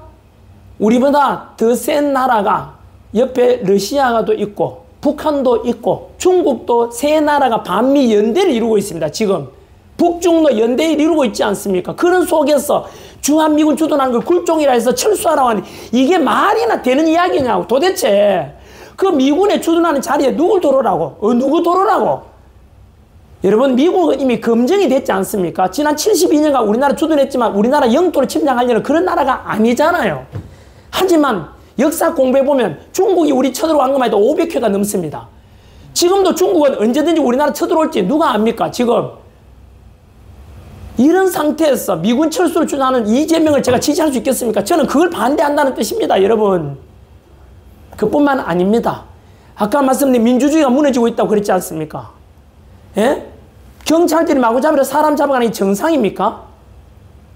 사법부를 마음대로 대법관 자기 재판 무죄 받으려고 판사 수를, 대법관 수를 26명 늘리는 게 말이나 되는 소리입니까? 과거에 민주화 운동했던 분들께 묻고 싶은 게 바로 이겁니다. 우리가 주장했던 민주주의, 전 세계 40년 만에, 영국 200년 걸린 우리 40년 만에 민주주의 이루어서 전 세계 가장 모범적인 민주국가라 했는데 그 민주주의 국가 모습이 지금 맞냐고요. 이건 아니지 않습니까? 그뿐만 아닙니다, 여러분. 경제적으로도 저는 반드시 자유시장 경제체제를 수호해야 된다고 생각합니다. 기업가가 존중받아야 되고 근로자와 기업가는 서로 대립이 아니라 상호 존중이 돼야 됩니다. 포도원이 있어야 품꾼이 가서 일할 거 아닙니까? 당연한 논리 아닙니까? 자본가는 타도의 대상이 되어서 되겠습니까? 지난달 통계입니다. 우리나라의 상위 1%가 내는 세금이 전체 세금량의 49%입니다. 한 번 더 말씀드릴까요? 상위 1% 내는 사람들이 내는 소득세가 전체 소득세의 49%, 쉽게 말하면 50% 세금을 상위 1%가 내는 겁니다. 그 상위 1%를 존중해야 되지 않겠습니까? 그 사람들이 해외 빠져빠 나오고 나면 우리나라 절반, 세금 절반을 못 날아가는 거 아닙니까? 국가 운영 어떻게 합니까? 그런데도 불구하고 이재명은 집권한 뒤에 뭐 했는지 아십니까? 뭐 했습니까? 노란봉투법을 만들었습니다. 노란봉투법 만들고 난 뒤에 뭐라 했는지 아십니까? 노란봉투법이 뭔데? 이름은 좋지만 그 법 내용은 근로자가 임금 올려달라고 함께 단체 투쟁, 단체 파업을 하면서 회사의 기물을 부수거나 회사에 피해를 끼치더라도 사용자, 기업가는 그 근로자에게, 파업 근로자에게 손해배상을 청구할 수 없습니다. 거꾸로 말하면 근로자들의 자기들의 이익을 위해서 회사 기물 부수고 회사 심지어 불질러 버려도 사용자는 근로자에게 피해 보상을 요청 못하는 게 노란봉투법이에요. 민노총이 하자고 해서 만든 겁니다. 민노총 때문에 이재명이 당선되었습니다. 민노총이 120만입니다. 회원만. 민노총이 요구하니까 들어줬지 않습니까? 그 말은 여러분 과연 근로자를 위한 그 맞겠습니까? 민노총이 현대제철에 지난해입니다. 현대제철 올 초입니다. 그 현대제철에 상여금 올려달라고 민노총이 부추겨서 그게 바로 파업을 했습니다. 회사에서 도저히 지금 중국산 저렴한 철강도라서 현대제철 망하기 직전이었습니다. 이래가는 안 된다 해서 회사 폐쇄를 했어요. 근로자들 전부 다 실직했습니다. 그걸 뒤에서 사주했던 민노총은 도망가 버렸습니다. 여러분, 민노총은 도망가 버리고 근로자들은 이제 실직해서 도로 거리에 내담게 됐는데 이게 마땅합니까? 이것은 아니지 않습니까? 노란봉투법 만들 때 이런 뭐라 했는지 아십니까? 우리나라의 경영적인 대표 송경식 CJ 회장님께서 1년만 기다려달라. 1년만이라 유예 좀 해달라고 부탁을 했는데 기어이 입법화 시켜버렸습니다. 한국에 와 있는 GM, 한국에 와 있는 미 상공회의 소장이 있습니다. 한국 주재 미 상공회의 소장, 한국 주재 EU 상공회의 소장이 똑같이 부탁했습니다. 그거 만들면 안 된다고 경고했습니다. 우리나라 그렇게 되면 EU 기업들, 미국 기업들 떠난다 그랬습니다. 검색해보면 나옵니다. 한국 GM 있죠? 한국 GM 회장님은 내년에 이미 떠난다고 했습니다. 이미 한국을 탈출하겠답니다. 여러분이 보세요. 저는 이렇게 묻고 싶어요. 좋아요. 민노총 지지하는 분도 계시고 노란봉투법 지지하신 분께 묻겠습니다. 그걸 지지하는 건 좋은데 당신 아들, 딸이 다음에 한국에서 기업을 차려서 사업을 하고자 한다면 당신 아들, 딸이 여기서 사업하라고 말할 수 있겠어요? 여러분, 이것은요. 아까 말씀드린 대로 기업이 있어야 우리나라 지금 여러분 작년에 제가 수출액 한 말씀 드릴까요? 수출액 최대가 언제인지 아십니까? 여러분, 박정희 대통령 산업화 성공시킨 걸 숫자로 말씀드릴까요? 1964년 박정희 대통령 집권하고 3년 뒤입니다. 1964년에 우리나라 수출액 1억 불입니다. 그게 수출의 날로 정해집니다. 64년에 몇 억 불이라고? 1억 불. 13년 뒤 1977년에 수출 몇 억인지 아세요? 100억 불입니다. 100억 불. 몇 배 늘었어요? 한 번 더 말씀드릴까? 64년도에 1억 불이었어요. 1977년에 100억 불이 돼요. 몇 배 늘렸어요? 수출을 100배를 늘린 사람이 박정희 대통령이에요. 통계 자료입니다. 이거는. 또 하나 더 물어볼까요?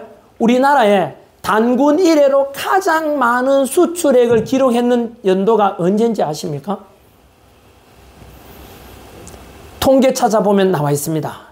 단군 이래로 우리나라 수출액이 가장 많았던 해가 2024년 12월 31일 통계입니다. 누구 대통령 할 때입니까? 윤석열 대통령 할 때입니다. 기업 여건이, 우리나라 여건이 전 세계적으로 글로벌 경제에서 좋았습니까? 아닙니다. 역시 여전히 러시아, 우크라이나 전쟁 중이고 다들 각국 이익을 최고로 할 때도 그 속에서도 윤석열 대통령 때 단군 이래로 몇 억불이라고요? 통계는 6,800억 달러입니다. 박정희 대통령이 아까 몇 배 늘렸죠? 100배 늘렸지만 77년도에 바로 11.6 사건 2년 전입니다. 그때 100억 불이죠. 그런데 작년에 몇 억 불이라고요? 6,800억 달러. 이게 한강의 기적이라 하는 겁니다. 대단하지 않습니까? 대한민국. 정말로 대단한 대한민국인데 여러분, 그런데 그 수출액을 6,800억 달러 만든 게 누구겠습니까? 삼성, LG, 현대, SK, 포스코, 한화 이런 글로벌 기업들 덕분 아니겠습니까? 세계에 나가보십시오. 이재명 하면 아무도 모르지만 삼성전자, 갤럭시 다 알고 있습니다. 현대자동차 여러분 실감하지 않습니까? 미국에 사시면서. 저도 지나가다가 도요타나 이런 자동차 보다가 이렇게 현대나 기아 자동차 한 번 더 쳐다봅니다. 기분이 왠지 좋아집니다. 그 자동차 팔려가 저한테 돈 들어오는 게 뭐 있습니까만은 왠지 기분 좋고 이게 바로 대한민국 국민이라는 거. 애국심이라는 거 아니겠습니까? 그런데 여러분 노란 봉투법 만들어가지고 기업가들 다 떠나간다 하지 않습니까? 검색해 보십시오. 한국에 와 있는 미국 상공회의 소장이 했는 말입니다. 한국에 와 있는 한국 주재 EU 상공회의 소장이 정확히 경고했습니다. 다 미국 기업들 떠날 거라고. 이런 마당에 어떻게 2030 청년들 일자리가 오늘 제가 전화뉴스에 아침에 보도한 내용입니다. 오늘 아침 전화뉴스에서 보도한 내용이 한국 시간으로 어제 저녁입니다. 바로 15개월 만에 청년 일자리 가장 낮다고, 취업률이 가장 낮다고 합니다. 여러분 얼마 전에 캄보디아 이야기 들었죠? 끔찍한 이야기. 우리나라 청년들이 20대 청년들이 2,000명에서 3,000명 가까이 일하러 가거나 강제로 가거나 잡혀가거나 해서 못 오고 있다고 합니다. 그 청년들이 갈 때 여러분 속아서 간 사람도 있고 돈 많이 벌 수 있다 해서 간 사람 많아요. 월 1,000만 원 주겠다 해서 갔거든요. 가서는 그게 인신매매 당하고 스캠 그 사기에 놓이고 그랬지 않습니까? 고문당하고 장기 뺏기고. 그 청년들이 왜 떠났냐는 저는 기성세대의 한 사람으로 제가 그 청년들 가르친 강사로서 마음이 아픕니다. 대한민국의 일자리가 사라지고 지금 대장동 사건 봤습니까? 대장동 사건은 7억을 투자해서 7,800을 만든 겁니다. 그게. 도대체 몇 배 늘림습니까? 그렇게 도둑놈들이 대장동 사건 칸이 그거 아닙니까? 예? 성남시 대장동에 아파트 개발하니까 재건축하고 이러니까 당연히 아파트 값이 올라가서 그 개발 이익이 성남도시개발공사로 돌아가야 되고 성남 시민에게 돌아가야 될 아파트 수익이 7,800억 달러인데 그거를 이재명이 성남시장 할 때 개인한테 준 겁니다. 화천대유라는 기업, 김만배가 하고 있는 김만배, 그 속에 주고받은 사람도 있겠죠? 그게 바로 여러 사람이 나오죠? 나무 변호사도 나오고, 유동규도 나오고, 다 나오지 않습니까? 그 7,800억 벌어간 사람에 대해서 당연히 우리는 그 범죄자에 대해서 그 돈을 다 국가에서 추징하고 반납받아야 될 거 아닙니까? 국민에게 돌려줘야 될 돈이 7,800억이죠. 그런데 오늘 제일 큰 뉴스가 뭡니까, 지금? 바로 대장동 1심이 선고됐어요. 땅. 거기에서 5명 전부 다 유죄 선고 받았습니다. 김만배 8년, 유동규 8년, 김남욱 변호사 4년 애가 전부 다 유죄 판 건데 그때 바로 그 혐의에 걸려 있는 게 바로 이재명 5개 재판 중 하나가 바로 그 대장동 혐의입니다. 이재명이 말했습니다. 스스로 말했어요. 관련이 없다고요? 이재명이 스스로 말했는 게 많습니다. 그게 단군 이래 최대 치적이라고. 이재명 자기가 성남시 할 때 가장 큰 성과라고 했습니다. 이미 녹취한 것도 많이 나옵니다. 이재명이 그게 빠질 수 있습니까? 그 어떤 녹취에 보면요. 어떤 정언에 의하면 7,800억 중에 절반이 이재명 거랍니다. 그러면은 그 돈이 국가로부터 환수되도록 도와야 되는 거 아닙니까? 검찰이 그래서 1심에서 뭐 선고된지 아직 법원에서 1심에서 7,800억 중에서 400억만 추징하라고 하니까 상식적으로 7,400억이 남았잖아. 7,800억 중에 400억만 치중하니까 400억을 더 치중해야 될 거 아니에요. 당연히 그러면 뭐합니까? 검사는 항소해야 되겠죠. 2심에 가자. 증거가 이래 많은데 국가에다가 그 돈 국민에게 돌려줘야 되지 않겠는가 하니까 위에서 압력 넣어서 항소하지 마라 그랬습니다. 항소하지 마라 말은 뭐죠? 그 돈 전부 다 이재명이 있던 김만배도 너가 가져가라 이거예요. 그걸 지켜보는 청년들은 어떤 생각이 드는지 아세요? 그래? 7억 가지고 7,800억 뻥튀기 하네? 그것도 도둑질해가도 할 수 있네? 그래? 대한민국 뭐 음주운전해도 대통령이 될 수 있고 가족 상욕해도 대통령이 될 수 있고 사기쳐도 대통령이 될 수 있는데 뭐 막 살자. 이게 대한민국 청년들의 풍조입니다. 캄보디아 가는 이유도 그 중에 하나입니다. 아까 제가 통계 말씀드렸죠? 지금 대한민국 청년 일자리 다 사라지고 있고 일할 곳이 없답니다. 이런 걸 지켜보면서 여러분들은 어떤 생각이 듭니까? 어떤 생각이 듭니까? 여러분들이 죄라면 어떻게 그냥 이걸 외면하고 살 수 있겠습니까? 대한민국이 제2의 베네수엘라로 갑니다. 실제로 촛불 행동에 김민석 총리 형이 김민웅이 공식적으로 이야기했습니다. 베네수엘라를 모델로 해야 된다 했습니다. 이게 할 말입니까? 지금 베네수엘라는 다 아시지 않습니까? 바로 남미의 석유 세계에서 몇 손가락에 많이 생산된 베네수엘라가 차베스가 1999년에 들어서서 13년간 집권하고 난 뒤에 일어난 일이 뭡니까? 전 세계에서 지금 가장 가난한 나라가 되어 있습니다. 처음에는 좋았지요? 왜요? 심지어 차베스가 뭐라 그랬습니까? 이번에 뉴욕 시장도 똑같은 말 하잖아요. 청년들한테 일자리 나눠주겠다 하지 않습니까? 주택, 공공주택 다 나눠주니까 얼마나 좋아하겠어요? 그러면은 그리고 난 뒤에 있는 놓고 뺏어서 나누자 하니까 그 베네수엘라에 있던 기업가들, 돈 많은 사람들이 해외로 이민을 다 가버렸어요. 세금 나는 사람이 없어졌어요. 그리고 어떻게 됩니까?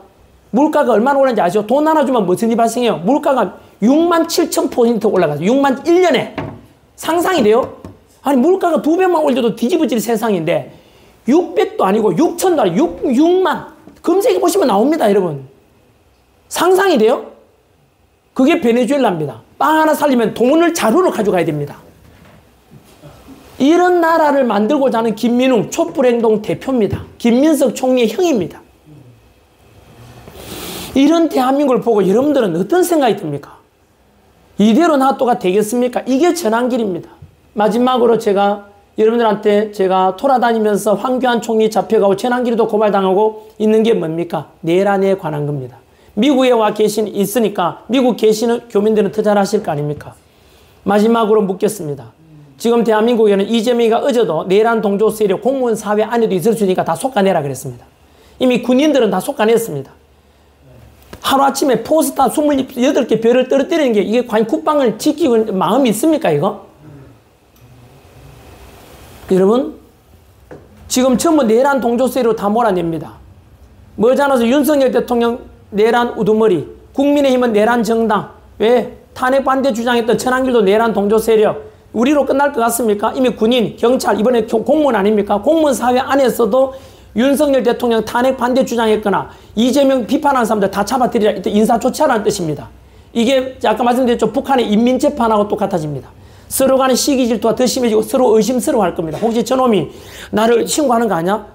이런 사회가 되어갈 겁니다. 머지않았습니다. 총체적인 요즘 그런 유행어가 뭔지 아십니까? 대한민국에 나라가 미쳐가고 있다. 이게 유행어입니다. 대한민국이 미쳐가고 있다고 합니다. 초등학교 유행어가 뭔지 아십니까? 초등학생들. 거짓말하거나 이상한 행동하면 너 이재명이냐 이럽니다. 거짓말하거나 이상한 행동하면은 야 너 이재명이냐? 이게 초등학생들 유행어입니다. 그리고 야 재명아 학교 가자 이게 유행어가 되어 있습니다. 초딩도 다 안다는 뜻입니다.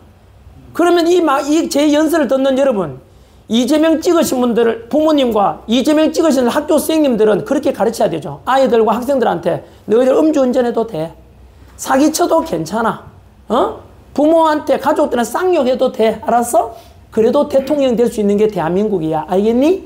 라고 가르쳐야 되니까 아까 말씀드렸죠. 대한민국에 지금은 바로 한미동맹도 깨어지고 민주주의도 무너지고 경제도 제2의 베네수엘라라고 하고 현재 대한민국은 그래서 저는 정치적으로 제2의 홍콩이 돼간다고 이미 제가 몇 개월 전에 예고했지 않습니까? 모든 게 무너집니다. 염치가 없는 나라가 되었습니다. 범죄자가 대통령 되니까 이 모든 문제가 생긴 겁니다. 아마도 이재명 찍으신 분들도 내 발등을 찍었다는 분들 많을 겁니다. 왜? 김문수보다는 그래도 살림살이가 나아지지 않겠는가? 뭐 경기도지사도 했고 하니까 잘하겠지 싶었겠지만 이게 대한민국의 백들을 지금 전해드리는 것입니다. 그리고 아이들에게 지금 초등학생 유행어가 뭐라고요? 거짓말하고, 예? 그냥 뭐 상용해도 너 이재명이냐 하고 끝난답니다.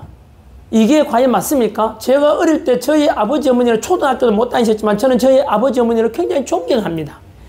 이유는 간단합니다. 우리 이남 삼녀 오형제 키우면서 너희들은 언제나 정직해라, 성실해라, 있는 놈 거 뺏어서 살라 하지 말고 네가 부자가 어떻게 될까를 고민해라. 늘 그렇게 가르치는 그런 가르침이 우리 할아버지 할머니 부모 세대의 공통된 가르침이고 도덕이자 기준 아니었습니까? 그 덕분에 대한민국이 동방예의지국으로서 어디 가도 지금 중국인들이 미국에 많이 있을 거고 한국인들도 미국 많이 얘기했지만 미국 자체 흑인 백인들은 한국인을 더 좋아하지 않겠습니까? 그게 딴 거 있습니까? 바로 품격 아닙니까? 어디 가도 우리 대한민국 Where is come from? 어디서 왔냐고 하면 나 한국인이라는 게 자랑스럽지 않습니까? 그만큼 우리 한국인들이 미국 와서도 잘했기 때문이고 그만큼 교양과 이런 품격이 있었는 거 아니겠습니까? 오늘 뉴스 봤습니까? 경복궁 문화재 밑에서 중국 관광객 부부가 와서 똥 누고 그 맨땅에 그게 사진에 온 뉴스 다 나왔습니다. 그런 천박한 그런 게 공중 도덕도 없고 지금 이게 대한민국인데 이재명은 무비자 입국을 실시했습니다. 지난 9월 29일부터 시행했습니다. 무비자 입국이 무엇입니까? 그 중국인들 관광객 온다고 돈 벌면 좋지 않냐라는 게 이재명 표현입니다. 무비자 입국하는데 문제는 뭡니까? 그 중국인들 속에 범죄자가 있는지 마약 수사범이 있는지 중국 공산당이 있는지 알지도 못합니다. 그냥 들어옵니다. 관광이 더 중요합니까? 돈이 더 중요합니까? 저는 그렇게 생각하지 않습니다. 대한민국 국민의 안전과 치안이 더 우선된다고 저는 생각합니다. 국민 여러분, 우리 해외 교민 여러분, 마지막으로 아까 말씀드리고자 하는 게 바로 이 주제입니다. 지금 현재 대한민국 국민들 절반 이상이, 절반 가까이가 지금 대한민국 뉴스에 매일 가장 많은 뉴스에 검색어가 내란이라는 단어입니다. 황교안 총리도 내란 동조, 내란 선동으로 잡혀갔습니다. 부정선거 척결하자는 게 내란입니까? 천안길도 내란 혐의로 지금 몰려 있습니다. 고발당해 있습니다. 묻고 싶습니다. 이제부터 이재명 지지하셨던 분들 잘 들으시고 저한테 제가 묻는 3가지 질문에 답변을 하셔야 됩니다. 과거 민주화 운동 하셨던 분들 그 정의감과 그 민주화 운동 할 때 기준 그 저울을 가지고 제가 묻는 것에 답변해 주십시오. 첫 번째, 윤석열 대통령이 지난해 2024년 12월 3일 날 비상계엄을 선포했습니다. 그 비상계엄이 곧 내란이 되었고 그 결과 내란 우두머리로 몰렸고 그 결과 지금 감옥에 가 있습니다. 그럼 이거 미국 교민들은 잘 아시겠네요. 비상계엄이 내란이다 하면은 많은 사람들이 그럼 맞지 당연히 비상계엄에서 뭐 군인들이 막 의회 국회에 왔다 갔다 하니까 그 내란이지 뭐냐 내란 우두머리지 임마 지금 그러면 그대로 가져왔어. 지난 8월 12일 2025년 8월 12일 날 이곳 워싱턴 DC에 범죄자 소탕한다고 트럼프 대통령이 비상사태를 선포했고 주 방위군 800명을 투입시키는 거 다 아실 겁니다. 맞지요? 그러면은 트럼프 대통령의 비상사태 선포도 내란이겠네요.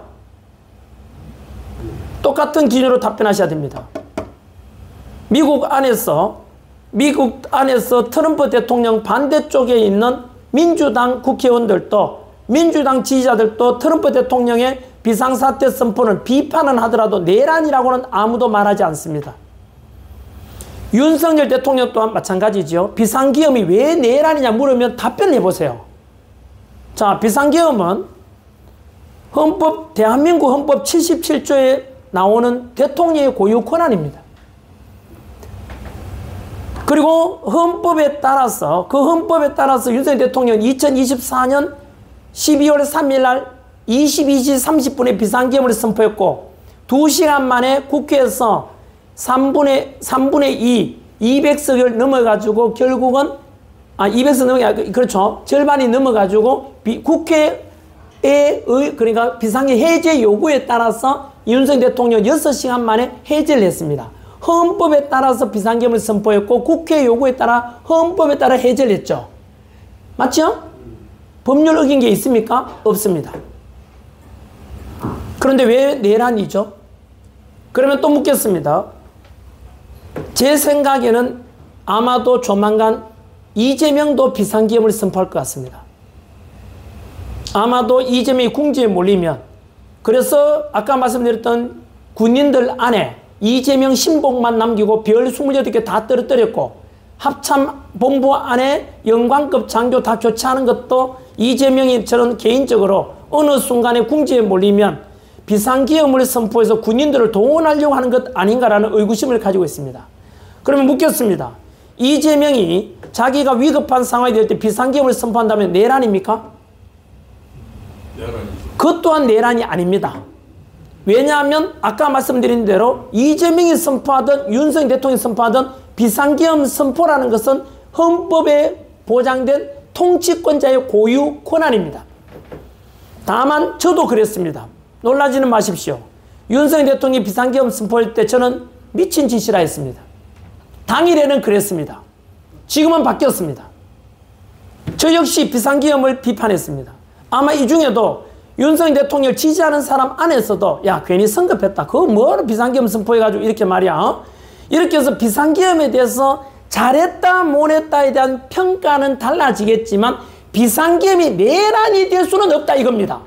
이것은 이재명이 선포하더라도 비상계엄이 내란이 될 수 없고 트럼프 대통령이 선포한 비상계엄은 내란이 아닌 것입니다. 두 번째, 내란이란 뜻을 공부해 보십시오. 국어사전 찾아보십시오. 챗GPT에 물어보십시오. 내란이란 뜻은 한 국가 안에서 안내자입니다. 폭력을 동반해서 권력을 차지하기 위해서 일으키는 반란, 요 네 가지입니다. 내란이란 뜻은 한 국가 안에서 폭력을 동반해서 권력을 찬탄하기 위해서 일으키는 반란입니다. 그런데 여러분 묻겠습니다. 저는 역사 강사 아닙니까? 아무리 돌아봐도 조선시대 고려시대 때 수많은 반란 내란이 있었습니다. 현대사에 와서도 대통령이 통치하도 마찬가지입니다. 전 세계 어느 나라도 임금이 통치하든 대통령이 통치하든 간에 최고 통치권자가 내란을 일으킨 나라는 없습니다. 가져와 보십시오. 왜냐하면 내란이라는 뜻하고 안 맞다는 뜻입니다. 내란이라는 것은 권력을 잡지 않은 자가 왕을 몰아내거나 대통령을 몰아내기 위해서 일으키는 게 내란이에요. 대통령이 왜 내란 일으킵니까? 반박하면 이게 두 번째 질문입니다. 그래서 대통령이 내란 일으켰다는 자체가 정식이 성립되지 않는 것입니다. 세 번째, 무죄 추정의 원칙이라는 가장 우리가 기본적인 법 교양 중에 하나가 바로 중학교 사회책에 나옵니다. 무죄 추정의 원칙입니다. 쉽게 말하면 우리는 범죄를 저지르고 나면은 증거주의와 무죄 추정의 원칙이 있습니다. 가장 기본적인 소양입니다. 중학교 사회지식만 가지고도 알 수 있는 내용이죠. 쉽게 말하면 이것도 이재명과 윤석열 대통령 그대로 가져와서 비교해 드릴게요. 무죄 추정의 원칙이라는 것은 판사가 땅 선고를 하기 전까지는 범죄 혐의가 있더라도 무죄 추정을 해야 된다는 뜻입니다. 그래서 이재명 마찬가지로 5개 재판을 받고 있죠. 그 안에는 대장동 사건 외에도 북한에다가 무려 돈 800만 불, 100억을 갖다 준 혐의도 있어요. 경기도지사 할 때. 그 이재명 명령을 받았는지 안 받았는지 모르지만 허락 없이 했는지 모르겠지만 도지사입니다. 부지사 이화영 씨가 3심에서 이미 대법원에서 확정 판결 7년 8개월 선고받고 지금 감옥에 가 있어요. 도지사는 죄가 없다고 하고 있습니다. 도지사 지시 없이 돈 100억을 북한에 갖다 줄 수가 있나요? 부지사가? 여러분, 하지만 이렇게 해서 대북 송금 간첩이 될 수 있고 이적이 될 수 있는 이 이재명 혐의에 대해서 우리가 이재명 뭐 간첩이라고 말하면 돼요? 안 돼요? 안 돼요. 이적이라 하면 안 돼요. 왜요? 아직은 이재명에 대해서는 1심도 선고가 되지 않았기 때문에 무죄 추정의 원칙에 따라 이재명은 아직은 우리가 그렇게 부르면 안 된다 이거예요. 그 기준을 그대로 가져오면 윤석열 대통령 아직 1심도 선고된 지 있습니까? 없습니까? 아직도 선고되지 않았습니다. 조만간 2026년 1월 달에 선고될 거라 그래요.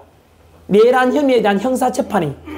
그러면 똑같은 기준으로 이재명 보고 북한에 돈 100억 갖다 줬지만 간첩이라 하거나 이적이라든가 이렇게 하면 안 되듯이 윤석열 대통령 마찬가지로 내란 범죄자라고 하면 돼요? 안 돼요?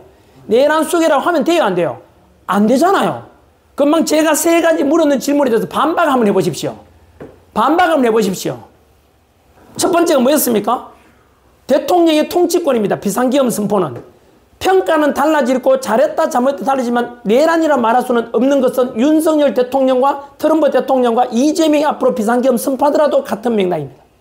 두 번째, 내란이라는 뜻을 안다면 옛날에는 임금, 지금은 대통령이라는 최고 통치권자가 내란을 일으킨다는 자체가 성립되지 않는 것입니다. 세 번째, 무죄 추정의 원칙에 의하면 오늘 제가 연설하는 2025년 11월 12일 오늘까지도 윤석열 대통령 1심도 선고되지 않았기 때문에 무죄 추정의 원칙이라면 당연히 이재명한테도 그래야 되듯이 바로 내란 우두머리, 내란 수괴 이런 말을 쓰면 돼요, 안 돼요? 안 되잖아요. 그런데 놀랍게도 현재 대한민국의 국민 절반 가까이고 미국 국민들 중에서도 상당수가 윤석열 대통령 내란 우두머리고 내란 수괴니까 감옥 가 있는 거 아니냐. 그 동조하는 사람들 내란 당연한 거 아니냐. 황교안 총리도 내란 선동 아니냐. 전한길도 내란 동조 아니냐. 그리고 군인들 안에서도 공무원 안에서도 윤석열 지지하는 사람 다 내란. 아니 윤석열 지지하는 거는 별개잖아. 내란이라 하면 안 되잖아요. 왜 이렇게 됐죠? 왜 이렇게 됐죠? 어떻게 해서 아까 말씀 세 가지 물었는데 절대 내란이라고 하면 안 되는데도 불구하고 전 국민의 절반 가까이가 내란이라고 생각하고 그렇게 해서 윤석열 대통령 내란 우두머리라는 이름으로 결국은 내란 일으켰다는 이름으로 국회에서 탄핵 소추안이 가결되고 헌법재판 그리고 그 뒤로 결국은 조기 대선이 치러지고 그리고 이재명 정권이 탄생하게 됐어요. 충격 아닙니까? 충격 아닙니까? 그러니까 어떤 분이 이런 이야기예요. 야, 헌법재판소에서 8대 0으로 보수 우파 헌법재판관들도 다 같이 윤석열 대통령 파면시켜 선고 8대 0이 됐는데 뭔 소리냐라고 하지만 그분께 묻겠습니다. 헌법재판소에서 윤석열 대통령 파면 선고할 때 내란 혐의에 대해서 그게 집어넣었습니까? 뺐습니까? 뺐습니다. 알고 계셔야 되죠. 그래서 그때 뺐기 때문에 지금 파면된 뒤에도 윤석열 대통령은 지금 내란 혐의 형사재판을 받고 있잖아요. 지금요. 이해됩니까? 1심이 선고되지 않았다는 뜻입니다. 아직도. 그렇다면 왜 이래 됐죠?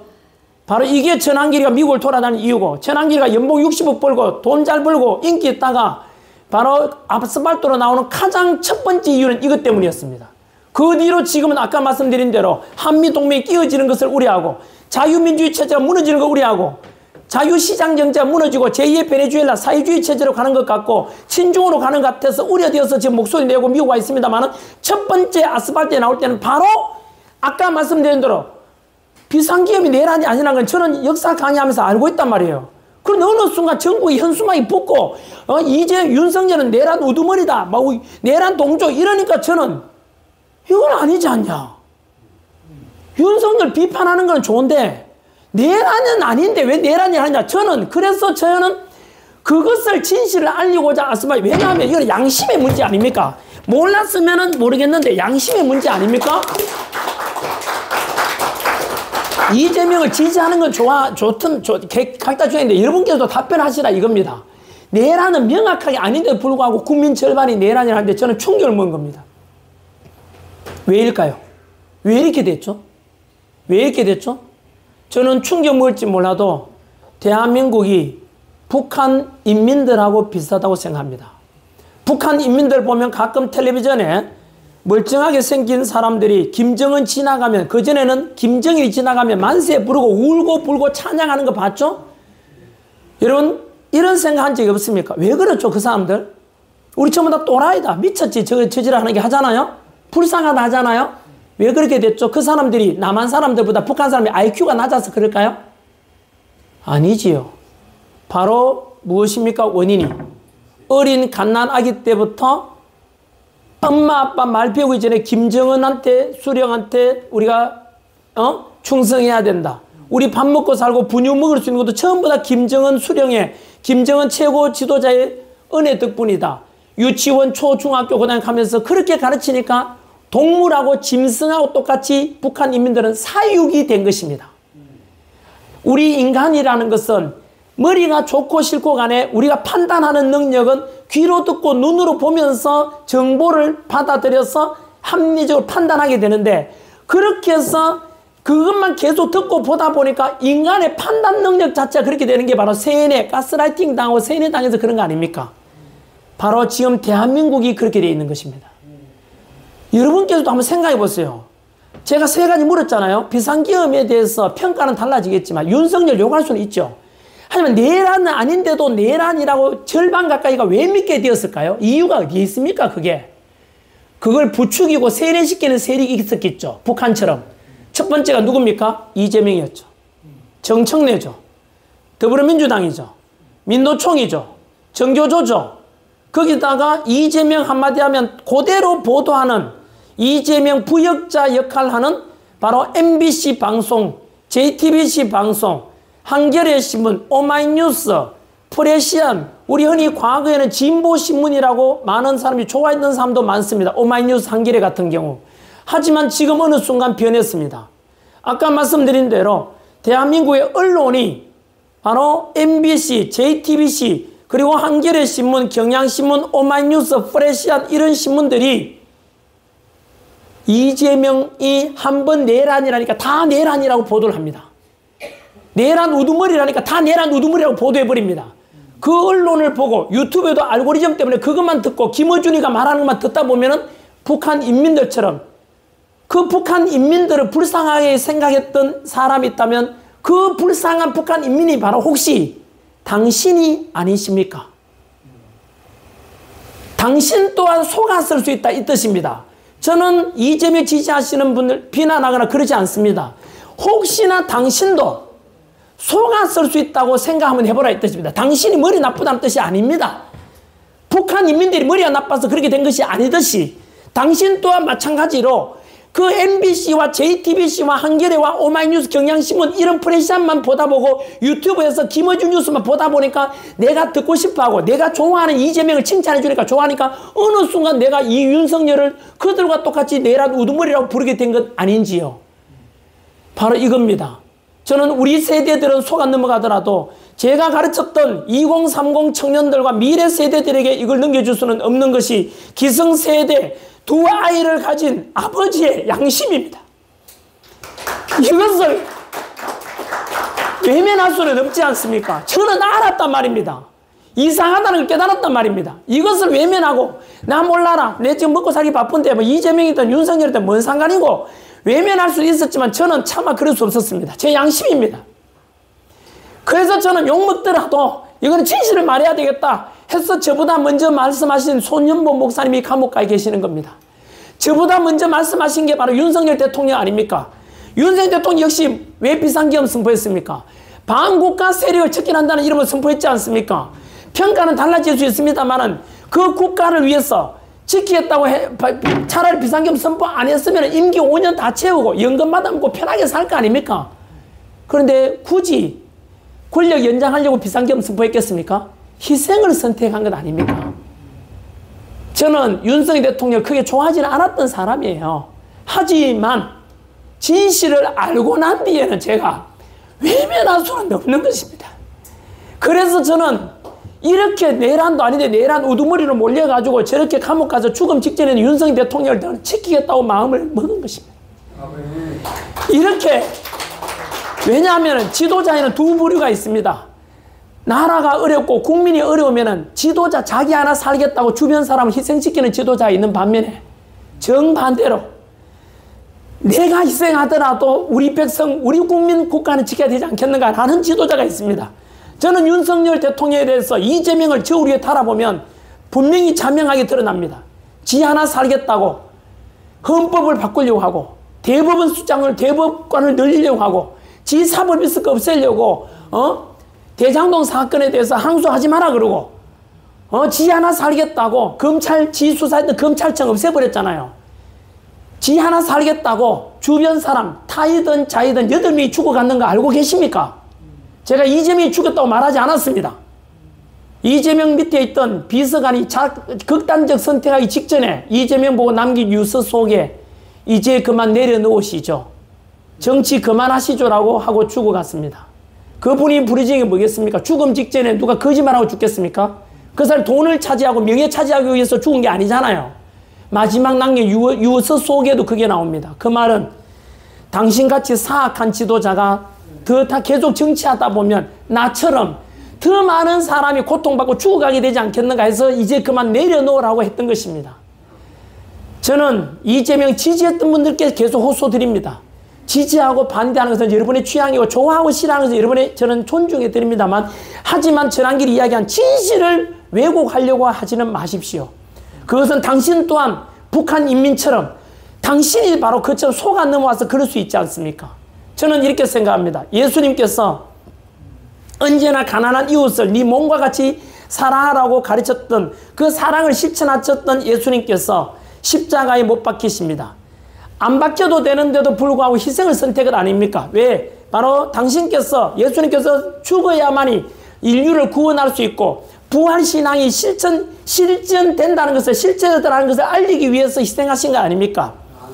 하지만 그때 우리 예수님께서는 그 십자가에 못 박혔을 때 많은 사람들이 비난합니다. 그 비난하고 조롱하고 침뱉고 할 때, 그때 예수님께서 뭐랍니까? 하나님 아버지, 저들을 저주하소서가 아닙니다. 주여 아버지 하나님, 저들의 죄를 용서하소서. 왜냐하면 저들은 그들의 죄를 알지 못해서 그렇습니다. 바로 그 심정입니다. 저 역시 전한길에 대해서 거구다, 극단적인 표현한다 하는데 그 언론에서 다 그렇게 프레임을 만든 것이, 제 진심은 오늘 제 연설들은 이대로입니다. 저는 제 가르친 제자들 중에도 좌파가 많을 거 아닙니까? 그들을 미워하지 않습니다. 그 미국 교민들끼리 전한길이 오기 전에는 서로 정치적 반목이 심하고 손가락 찌르더라도, 제가 이 강연 떠나고 나면은 남은 미국 교민들, 이 플로리다 안에서도 서로 진실을 알고 통합되길 바랍니다. 우리의 경쟁자는 우리 한인끼리가 아니라 바로 차이나 또는 우리끼리는 서로 돕고 뭉치고 살아야 될 것 아닙니까? 이게 똑같지 않습니까? 아까 말씀드린 저나 여러분들이나 현대자동차, 기아자동차 한번 더 쳐다보게 되고, 대한민국에 잘 됐다 이런 거 BTS 나오면 다 같이 박수 쳐주고, 그게 대한민국 국민 아닙니까? 서로 화합되길 바랍니다. 대신에 저는 바로 아까 말씀드렸던 이재명 지지하셨던 분들 중에서 진실을 좀 알고 판단해 주시면 좋겠다는 뜻입니다. 바로 저는 이렇게 예수님처럼 희생하신 윤석열 대통령, 아까 말씀드린 대로 이재명은 자기 하나 살겠다고 민주주의를 망가뜨리려고 하고 국민들을 다 망가뜨리려고 하고 있습니다. 이 대한민국 이재명의 나라입니까? 아닙니다. 우리 할아버지, 할머니, 아버지, 어머니 세대, 그리고 IMF 때는 해외 교민들도 달러 많이 보내주고 우리나라 근무기 운동하고 이렇게 만든 대한민국입니다.